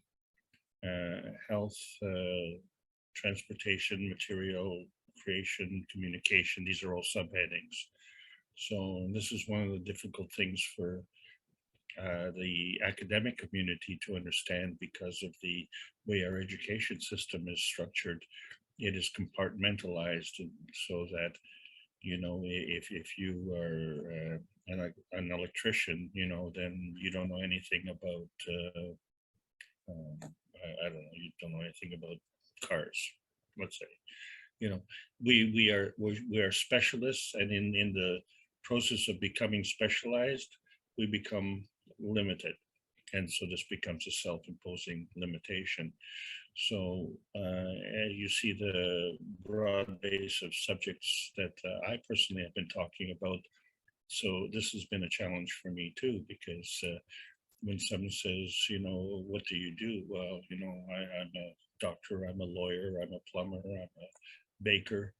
Yeah, but we're all community members of this universe.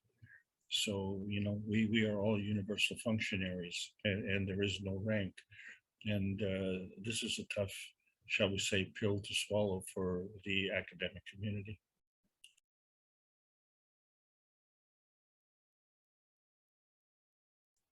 Anyone else has a question? I have a comment, Mark. Oh, sure. Comments or questions is fine. Very few doctors understand the heavy metal poisoning within the human body. And when I was doing live and dry blood testing for over 10 years, I found that people that lived in high concentration cities like Los Angeles and places like that, they all suffered from heavy metal poisoning because of the pollution from the automobiles. But nobody was addressing this because you can't see it with conventional testing. You need to look at the blood when it's alive.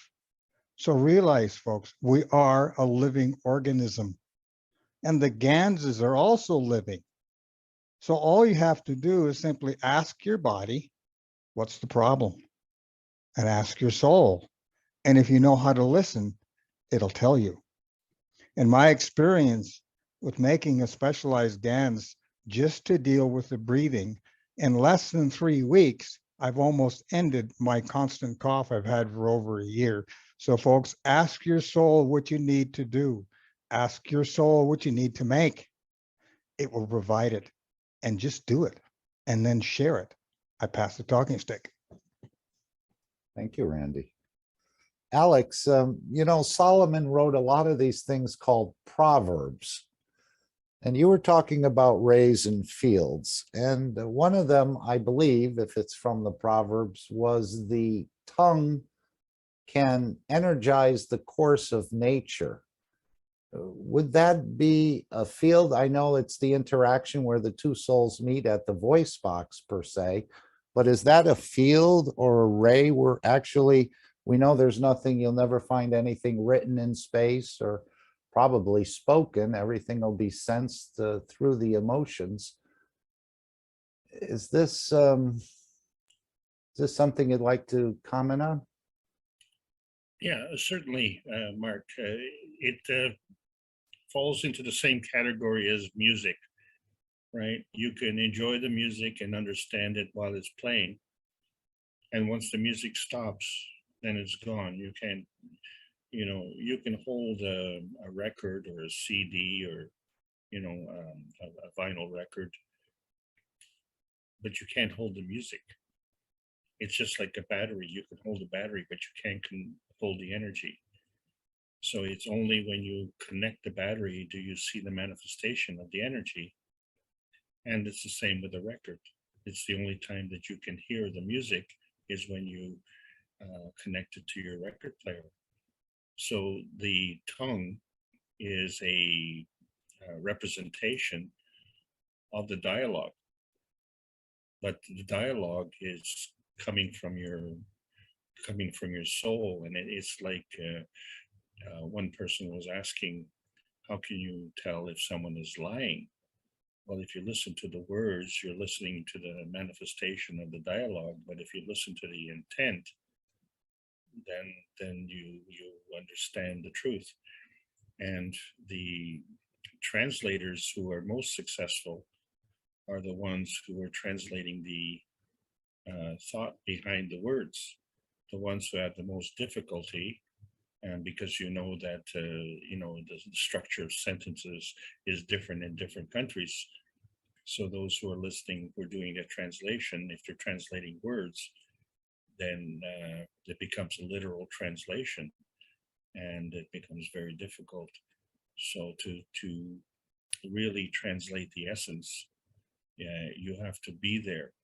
So that's one of the reasons that people attend these meetings in person as opposed to listening to the tape, because there's another energy field that is supporting that, and it's there at that time, you see. So it's like, why would you go to a music concert when you can listen to you may even be able to do it on YouTube, listen to it at home, and not have to pay for it. Why would you pay the tremendous amount to going live because of the experience. A live experience doesn't just include the music. It includes the audience. It includes the emotion of the actors and everybody. And it conveys the message that even comes from the source, the composers. So this is the gathering of all the information that is coming together at that point of convergence. And so this is what we're going to be talking about in the advanced stages, how this convergence manifests. So this is an excellent question that you're asking, but the thing is, when people are substance-based and that substance has a precondition that is physical or visible, it's less than half the picture. It's the same relationship as our tiny perfect world with the rest of the universe. That's the ratio. It isn't half and half. It's totally out of proportion. So we have physically limited ourselves, and the plasma science is unlimited. Yes, we know emotions contain energy, and I was thinking words, obviously you are expressing those emotions, so the words carry some energy, I would think, or fields or rays along with it. They express the emotion sometimes physically, yes, but those words, you cannot see those words. They go out into the universe or into the environment, and they're carrying energies, aren't they? And that's why I think when we say think good, speak good, and do good, those are all manifesting certain energies in a way, or stopping certain energies from going out. I'm sure we can affect the emotion of the words.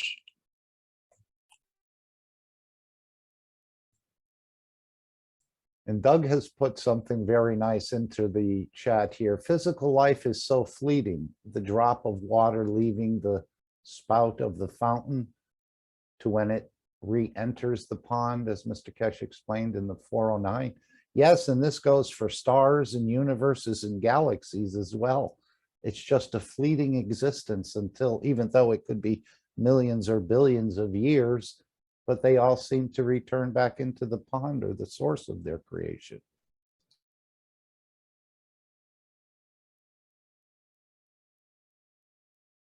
Anyone else would like to bring something up?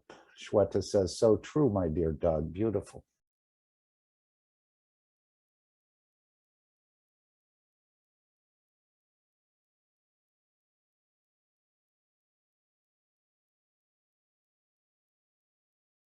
And you know, really with the cup of life you were showing, Alex, if you look at the 1-minute video that's on the Kesh Foundation, you can actually see you can create the cup of life 1 and 2, and also the cup of man by connecting them together.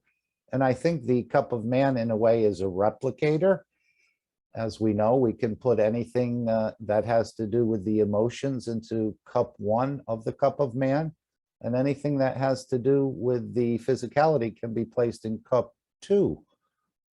And you will replicate those energies in a way and can receive those energies, as I understand it. I know, as I've said before, for feeding, it was suggested you could take cup 2 of the cup of man and spray as much as you want on the feet, and then take cup number 1 of the cup of man, the wider cup, and you would spray it on the head, and you could sort of create this gradient or this difference, which would allow you to absorb more fields as a plant does. So you Mark, really get 4 cups with it in a way, depending on how you hook it up. Yes, exactly. I want to make another comment here, and that is that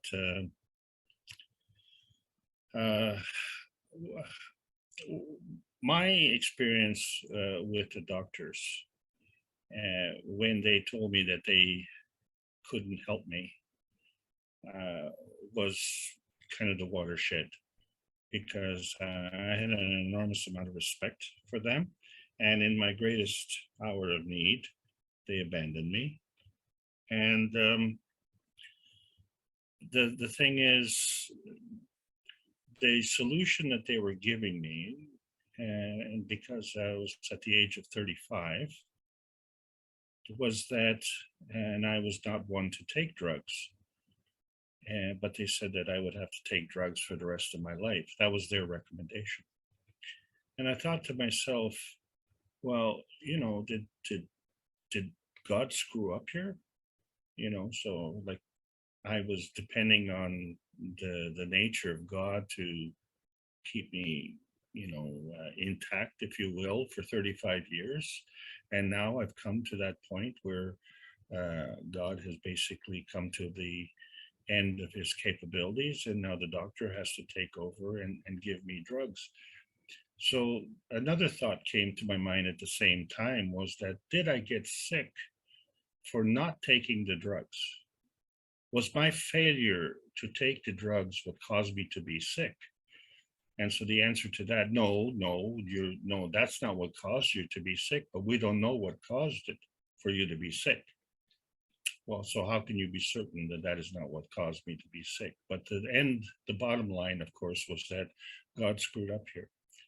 And I thought, well, that's really a shocking statement for a doctor to make, that the doctor is picking up where God left off. And I thought that was, ridiculous. So at that point in time, so I lost total faith in the medical community, and I went and I got myself a muffin at the bake shop. But Mr. Kesh brought up a point. Yeah, go ahead. Was that we have a deficiency in our physicality here. And so that the plasma is a supplement. In other words, we're getting 80% of our energy from the universe, but we're short about 20%, which has caused us to entertain the new kind of conduct that we have, which is unique to our planet. And that somehow this was a failing of God's, where he basically gave us the opportunity to make a choice. And the choice was, well, when the cat's away, then we will all play.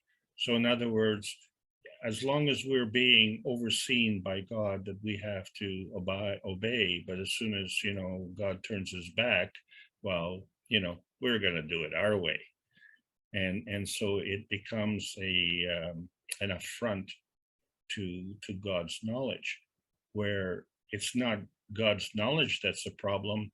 It's our interpretation of God's knowledge that is a problem, because obviously our conduct is reflecting our approach to his knowledge. In other words, saying, okay, well, now that you're gone, we're going to do it our way. But, like the doctor said, well, we don't know. So you're telling me that now God's gone and you're going to do it your way, but your way is unsure. So, I was kind of left hanging and dangling and looking at an existential crisis at the age of 35. So, and many people around the world are facing that on a daily basis. And all of us are under this attack right now. But there is a godsend to that. Oh, pardon the pun, because this is now showing dramatically the total failure of the physical system. And so there has to be some reparations. And so by the same token, at the same time identifying this 20% deficiency, we're also coming up with another solution, and that will be coming up on the 21st of December. And it won't be a date too soon, because as we all know, December 21st is the day of the supreme sacrifices, which I didn't have the stomach to talk about today. So this supposed flaw will be restored. However, what is the inspiration? We, as knowledge seekers, are the inspiration. We are part and parcel of this process, and we're not going alone. We're going to be taking millions of people with us, because the freedom and emancipation of humanity is a universal law. Thank you. And, you know, there's many happy birthdays to Jalal in there. And one of the interesting things Jalal does is he can actually work and teach basically at the same time. And I always thought, because of his uniqueness of his job and the freedom he has there, he is actually able to work and teach. And now Mr. Kesh is replicating that. We're seeing, and of course, Mr. Kesh is a supreme multitasker. He's got many balls. He probably can juggle 100 balls at the same time or more. But it was very interesting, as we've seen in the last workshop, and we're going to be seeing over the next few weeks, that Mr. Kesh is not only teaching us, he's actually working in the Vienna negotiations at the same time. So Jalal, are you being replicated there, or is this something we can all do? Yeah, you need to be a car washer. Then you can replicate. Very nice, though, that you have that ability to be able to work and to teach at the same time. And I think Mr. Kesh is obviously having to take calls and things, very important negotiations going on. This technology is sort of hinging on the release and so on. So yes, I've always admired your ability to be able to do both at the same time. Hey, Jalal, if I wash my dirty car in your car wash, will it be clean? Happy birthday, buddy. Many more. Only if you buy something, eh?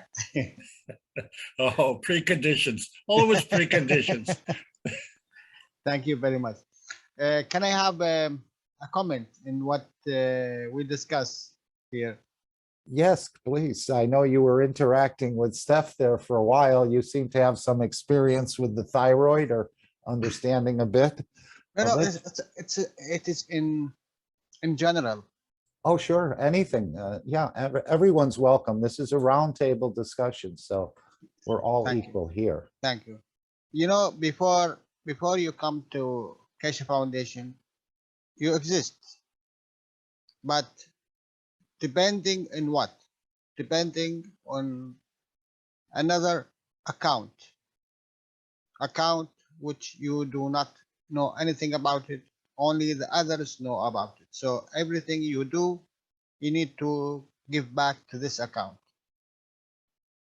If it's a religion, if it's a state mind, if it's a knowledge, if it's ancestors. So every account have its own law by giving and taking, and how much it give you, how much it take from you. So it is the preconditions of this.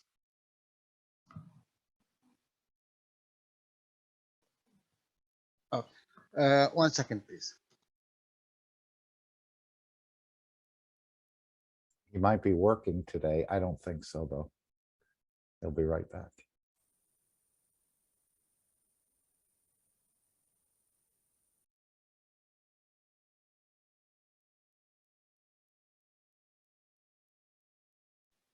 Okay. So what happened here when you come to the Keshe Foundation? The first time he teach you that you have the responsibility and there is account for you from the beginning. It's called your soul. So you need to not to do deposit in any other account. You can take, and you are already taking and giving to your soul. So it is only knowing. And then there is no really a big deal with dealing with your account, because it's very easy and very simple. And you can take and you can do whatever you want, only not to abuse. Because when you abuse what you have, then it will go away. And as we learned, when you think good and when you do good and when you speak good, this is the gate which through it you can fulfill your existence, why you are here and what you are doing. And a lot of people get cured only with this position, because they let go, they detach from the other accounts, and they connect with their soul. And especially we see it, as Mr. Kaz said, in Islam. A lot of people, when they come to a point of leaving Earth, when they are dying, you know, they give everything out.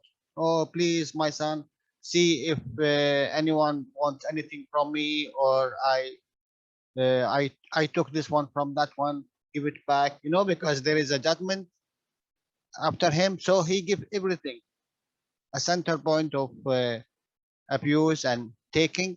So he disconnect from that and give back the rights for the people, for the right people.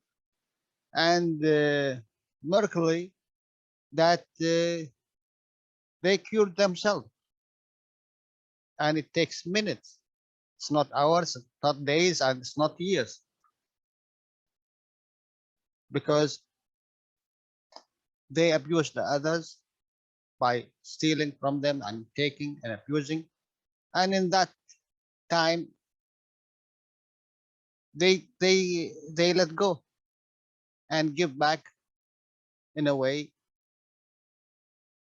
this connection. So are you saying even if you have issues with yourself or your body or whatever, if you think more of what the others need, even though you may be suffering in a way that comes back? Why you, and- yes, why you are suffering? Because you are Mhm. dealing with another account from your ancestors, a knowledge which delivered to you. We call it genetic DNA information from the family. It's account from them. You are dealing with their account. Until you know that you have your own soul and you can deal with it, your own account. Now you detach from that account and attach to your account. Then everything will be in and out to it. You will never be shortage if you know that, ever. And when you need, you will receive, because you need it. And now you are taking only from your soul. It's a huge difference, guys. It's a huge difference. You remember last time, Mark, when I said, yeah, it takes a lot of time. What he said, Mr. Cash, it take a second. Yeah, it take a second. If you channel to your soul, it take a second. So whatever you want, and I hope we are on this path and we will achieve it 100%. Yes, and this is one of the beauties of these systems. I know in the 305 workshop, maybe 304, in that area, it can be set that you can meet your own soul. And he said it again recently, that you can fix the fences, you can see the physicality. And in the last workshop, he said, you're going to see the soul not as you want to see it, but as it actually is. So there's many things we're about to be experiencing through these systems, such profound things that we've never even come close to really understanding. So there's going to be a much closer relationship between the two souls, because we're going to meet each other or mend these fences on the, go ahead. Thank you, Mark. I would like to ask Mr. Cash something, really. Before 2 weeks, I asked to see my grandfather. Really, before before I go to sleep, because I didn't see him. Even my father, he was 12 years old, and his father died. So I heard a lot of him. So I said, I would like to see him. And I wake up and I forget everything. And you know what? Today, my wife told me, we speak about something here and said, wait a minute. I dreamed about your grandfather. I said, what? And she know nothing about him. And said, yeah, but she said, I forget this was before 1 week or more. I said, oh my God, I asked, and you receive? Why? How could we, Mr. Cash? How could be that happen? I asked for seeing him, and my wife received this communication, but she forget what he said to her.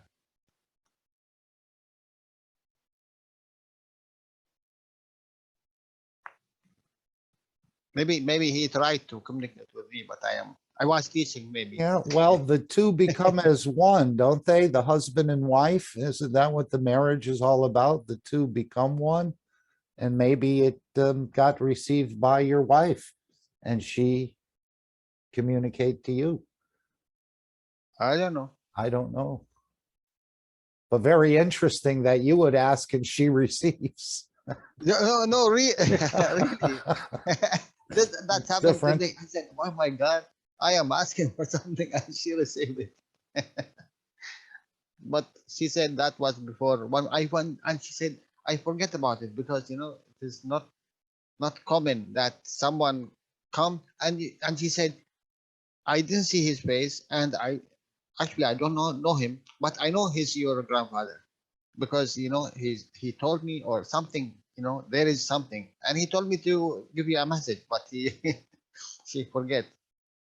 I said, yeah, if he give you that message, you will remember it one day. Maybe I have to do some So magic here with her. the soul Some of the ganses. grandfather heard your request. Yeah, Absolutely, they are yeah. in connect with us all the time, but we cannot hear them because we have a different frequency. We are dealing with physicality and emotion. Actually, we need to go more in the soul level, and more you go, more you have connection with them.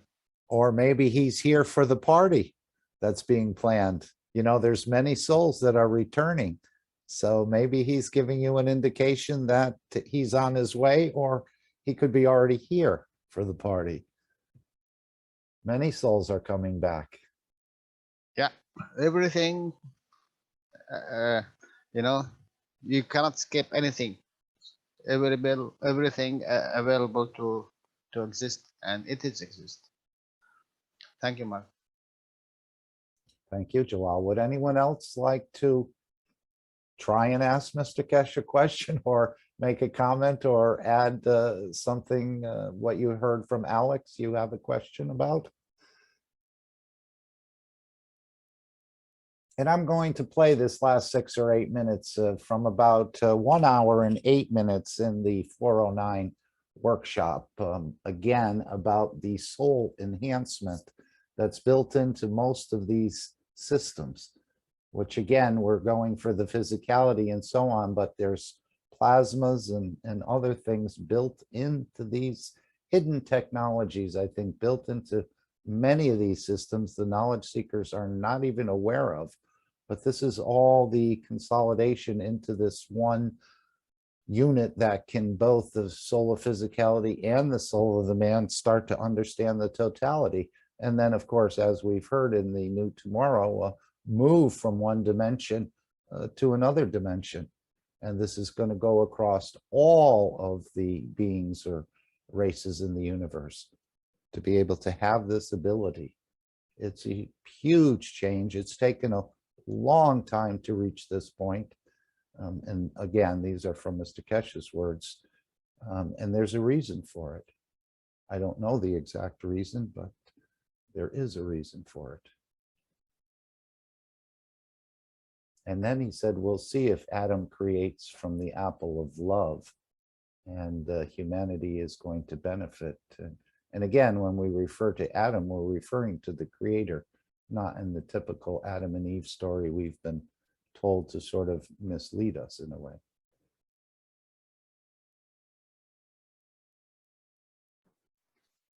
Mark, did you say dimension? Last sentence. Yeah, I think I did. So I'm going to tell you an interesting story. I went to the backyard to feed my chicken, so I didn't heard what Jalal said. But I'm going to say about the dimension something. A few years ago, so I was curious about the dimension, want to know the dimension. So before when I went to the bed, before that, I asked myself, I want to know the dimension. Can you help me? Just before the sleep. So I went to the sleep, and then that night I saw a dream. It's like I live in the big apartment building, like New York or somewhere else, big city, high-rise building in the apartment. So I opened the door from outside. I came from outside and opened the door and went inside. So I saw in my apartment, there is 2 more apartments, but there is no wall, but I can see there is a 2 apartment and people live there, 2 families live there. And it's like, I'm seeing them like, I'm seeing like other side of the glass, their apartment, but they can't see me. They don't see me, no, both family, they can see each other and they can see me, but I can see both of them. So This after is that, inside your apartment where you live now? no, in the dream I saw, yes. Oh, in the dream, okay. So I want to know the dimension. That's why I told before sleeping, going to sleep, and then I tell myself, oh, can you help me to understand about the dimension? I want to know about the dimension. So I went to sleep, and then I saw that night, that dream. So Well, that that's very Yeah. similar to what Jalal said. He wanted to dream about his grandfather, and his wife had the dream, but she forgot to tell him for a while. And then I guess she just revealed that she dreamed about, she didn't know the man, but she said, I knew it was your grandfather. But Jalal was the one that asked to dream about the grandfather. So we were wondering why the wife received it, but as we see in the chat here, men and wife are one. Yes. Jacko has written. Yes. So right away, I didn't understand what was the dream. So I was thinking few days, and then after a few days, I understood what was the dream, what was the teaching. It was like that frequency, I think so. We are not going anywhere else, but we're gonna have another sense, another power is like that. I feel like that. Dimension is like that. Look, I'm seeing both family inside my apartment, right? But they can see me, they can see each other, but I can see. That means, I don't know, it is my feelings. It is like another power, another layer we would understand. It is another dimension. Dimension is not like that we are going anywhere else. We are having everything here, and we'll add another stuff with us. Did I say clear? Yes, I know Mr. Kesh recently had said there's about 5 dimensions. There's probably more, but at least revealing the 5, but man is only really familiar with 2, the physicality, and just starting to become aware of the soul dimension. But there's even other dimensions, even dimensions above the level of the creator. So there's many, many mysteries, and this knowledge is very deep and vast. Yes, we will know more in the future. Yes, it is interesting. Thank you. Thank you for adding to the knowledge and talking about your dreams, as we've always heard. And it's hard to comprehend the dream state being the reality and the physicality being the illusion. And maybe it's just like that water, as Doug said, coming out of the fountain that appears for a moment, and then it returns back in. Even if it Yes. was 1 billion years or whatever, there's no time in that dimension. Yes, yes.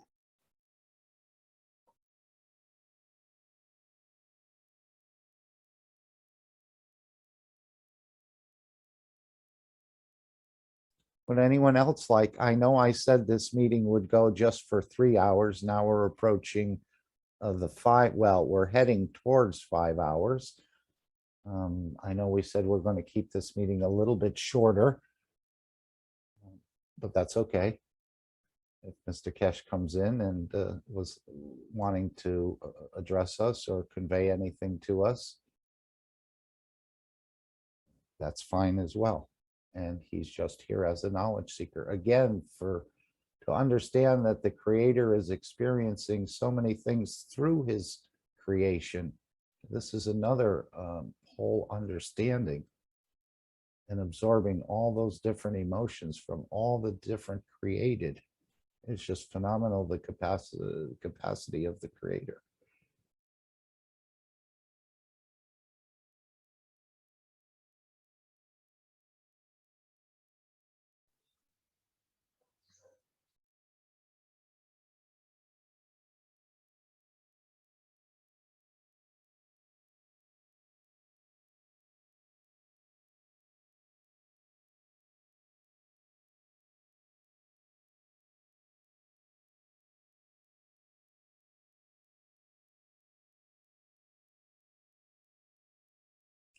All right, I could play this 6 minutes and then maybe we can open it up a little bit, but these systems are really not about the physicality the same way the butterflies were not about balancing fields from your phone or from your computer. They're really soul elevators, and that seems to be the track I'm perceiving, that all these systems are, in a way, with hidden technologies and so on, to elevate or to bring these two souls together.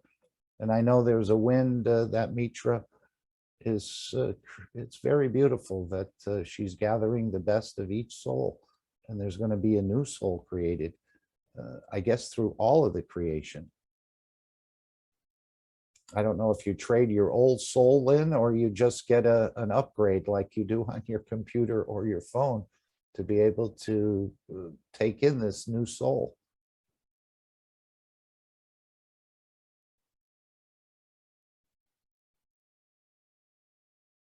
So let me play this 6 minutes. Maybe this will bring something out for someone they'd like to comment on. It is acknowledged, Mark. I'm not understanding. It's acknowledged. It is acknowledged that you are dealing with your soul. That's all. And give and take through it. And by the law of it, of the universe. Okay. So let's spend 6 minutes with Mr. Kesh since he's not opening his mic. I think we have another way to hear him. And don't forget about this Christmas bundle. Where did it go? Yes, there's, I think, about 9 packages here. And of course, even if you don't celebrate Christmas, we have the, I think it starts with the home bundle and the educational bundle, the desk work bundle, the athletic bundle, the traveling bundle, wellness bundle, driving bundle, protection bundle. And this is all these promotions, it says, are valid until January 15th. And of course, the shipping is a one flat fee, as I understand it, of €14.99. So this is another benefit. So you can just go to the Kesh Foundation store. You can click on the Christmas bundle, and elevate another soul this way. You don't even have to make the system. You can actually purchase one and give it away. And as I said, with the cup of life and so on, which is going to be, let's say, expanded, perhaps, maybe it won't even be a cup. Maybe there'll be springs or other things added to the cup of life, or maybe there'll be a totally new system to handle the next two waves of things coming in. So just encourage everyone. You can support the foundation. And of course, Mr. Kesh said in the video we heard at first that we don't ask anybody to support directly the foundation, but to teach the knowledge. And that's a way of supporting. So let's see if I can find this. This is the right spot. I think it's on this one. Yes. Let's just hear a little bit about these systems and the importance of what's going on the soul level. I think there's more to it than if we understood it right now, these systems wouldn't be needed, but there obviously are needed for all of us and all of the creation as well.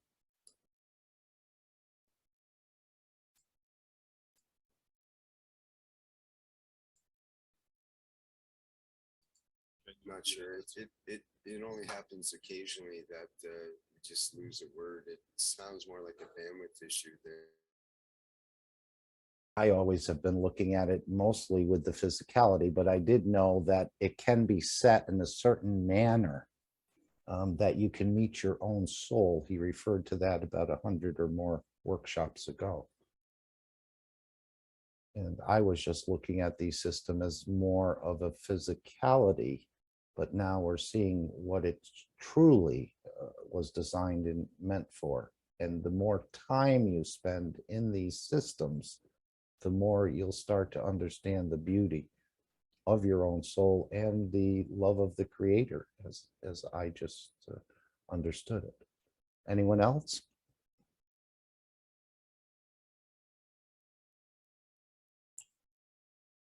Mark, I just want to say thank you to everybody who's been here today at the North American International Corona Team meeting.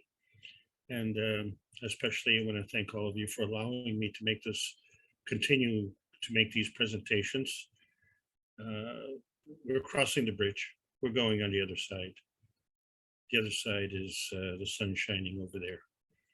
And we'll pray for peace around the world, all around the world.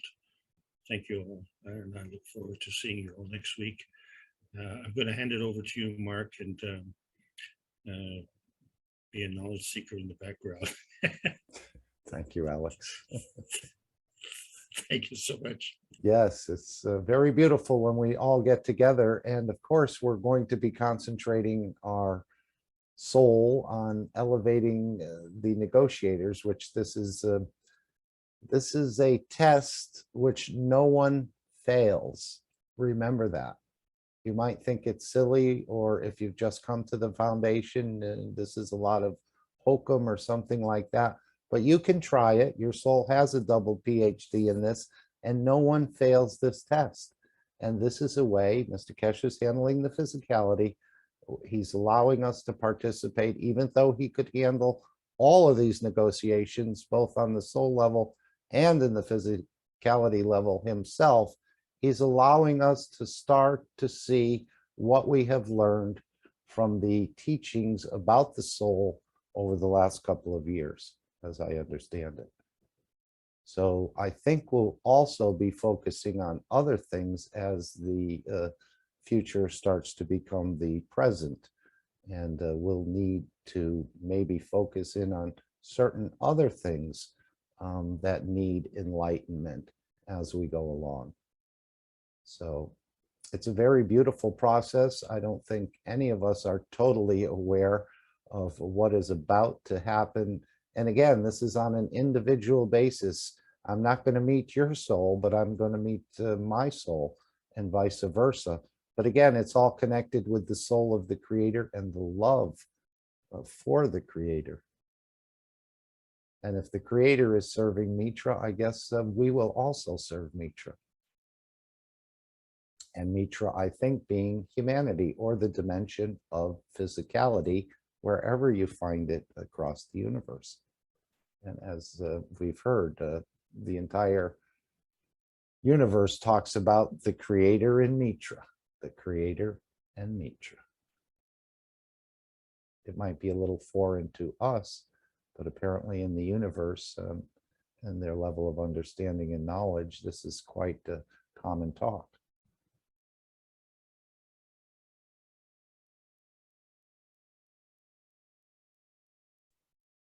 Okay, we'll ask one more time if anyone would like to come in and convey anything else, bring a thought, an observation, add to the knowledge.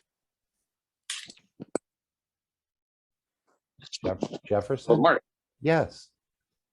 Hi, Mark. Hello. Hello, everyone. This is Jefferson Rodriguez from Brazil. Alex, thank you for the teaching. Jalal, happy birthday. Mr. Cash, good evening. Good evening, everyone. I'd you like to, as you said, to bring something, some thoughts.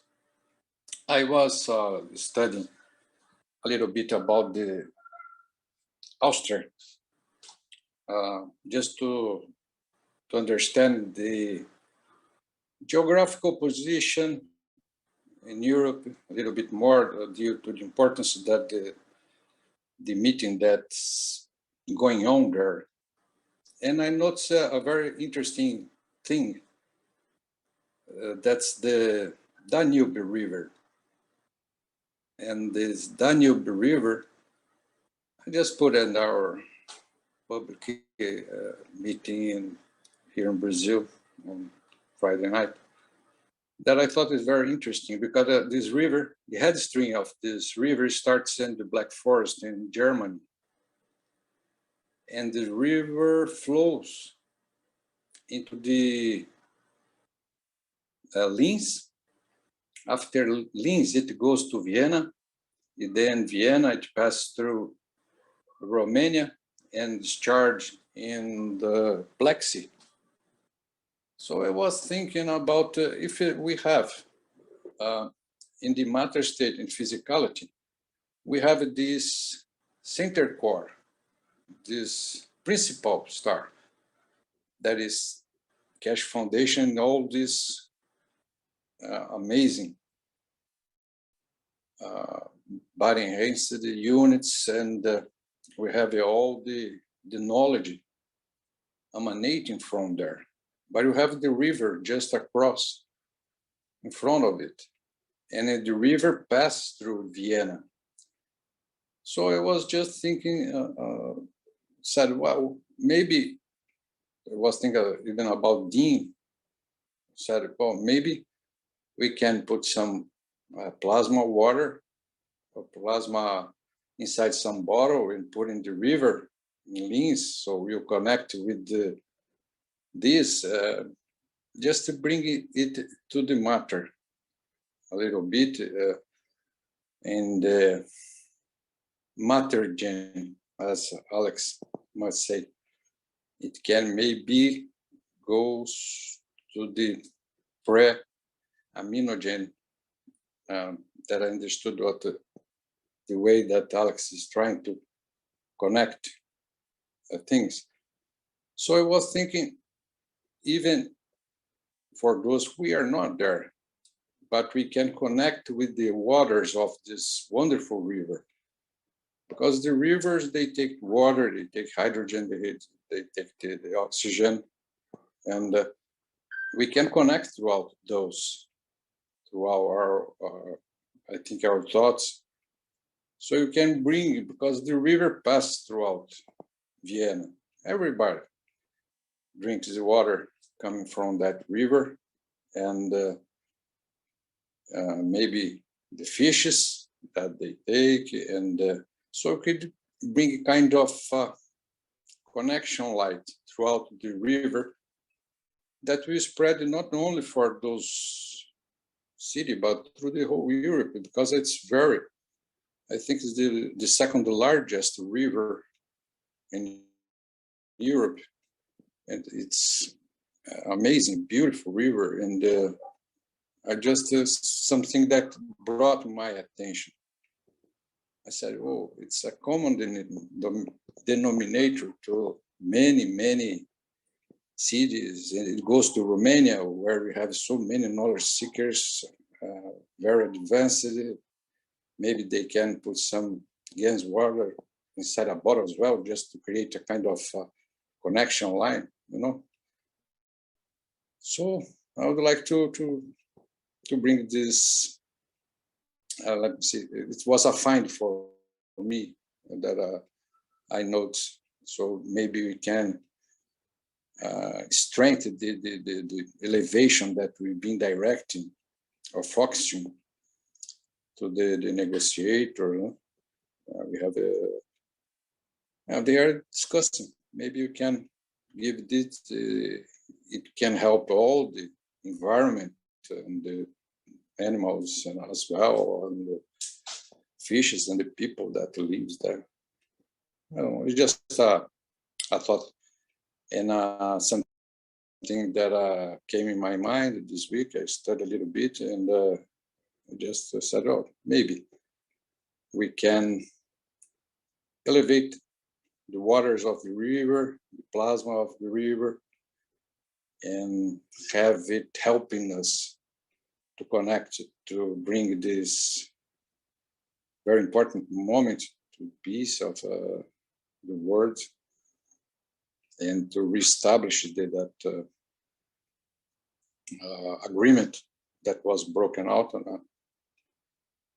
And that's it. I would like to share with all of you. That's one idea that I had. Just maybe we can just think about it. Okay, thank you, Mark. Thank you, everyone. Thank you, Jefferson. It's always a pleasure. Thank you. Yeah. So from the Black Forest to the Black Sea. Yes, that's Yes, interesting. it's quite a large river. I've actually taken a boat. I was in a conference in Germany at some point a number of 20 more years ago there. And they have many boats as far as transporting goods, as well as pleasure, where you can go to different points and get off. And we did some sightseeing and had a little couple of meetings there for a number, maybe a week or so. I don't Yeah, remember. that's amazing. That's almost 3,000 meters, 3,000 kilometers of river. I think all the souls are, you know, if you tell one soul, obviously all the rest of the souls in the universe probably know and hear. So I think the souls, whether they're the fish or the animals or us or the plants and so on, I think they all are aware of what's about to take place on the soul level, let's say.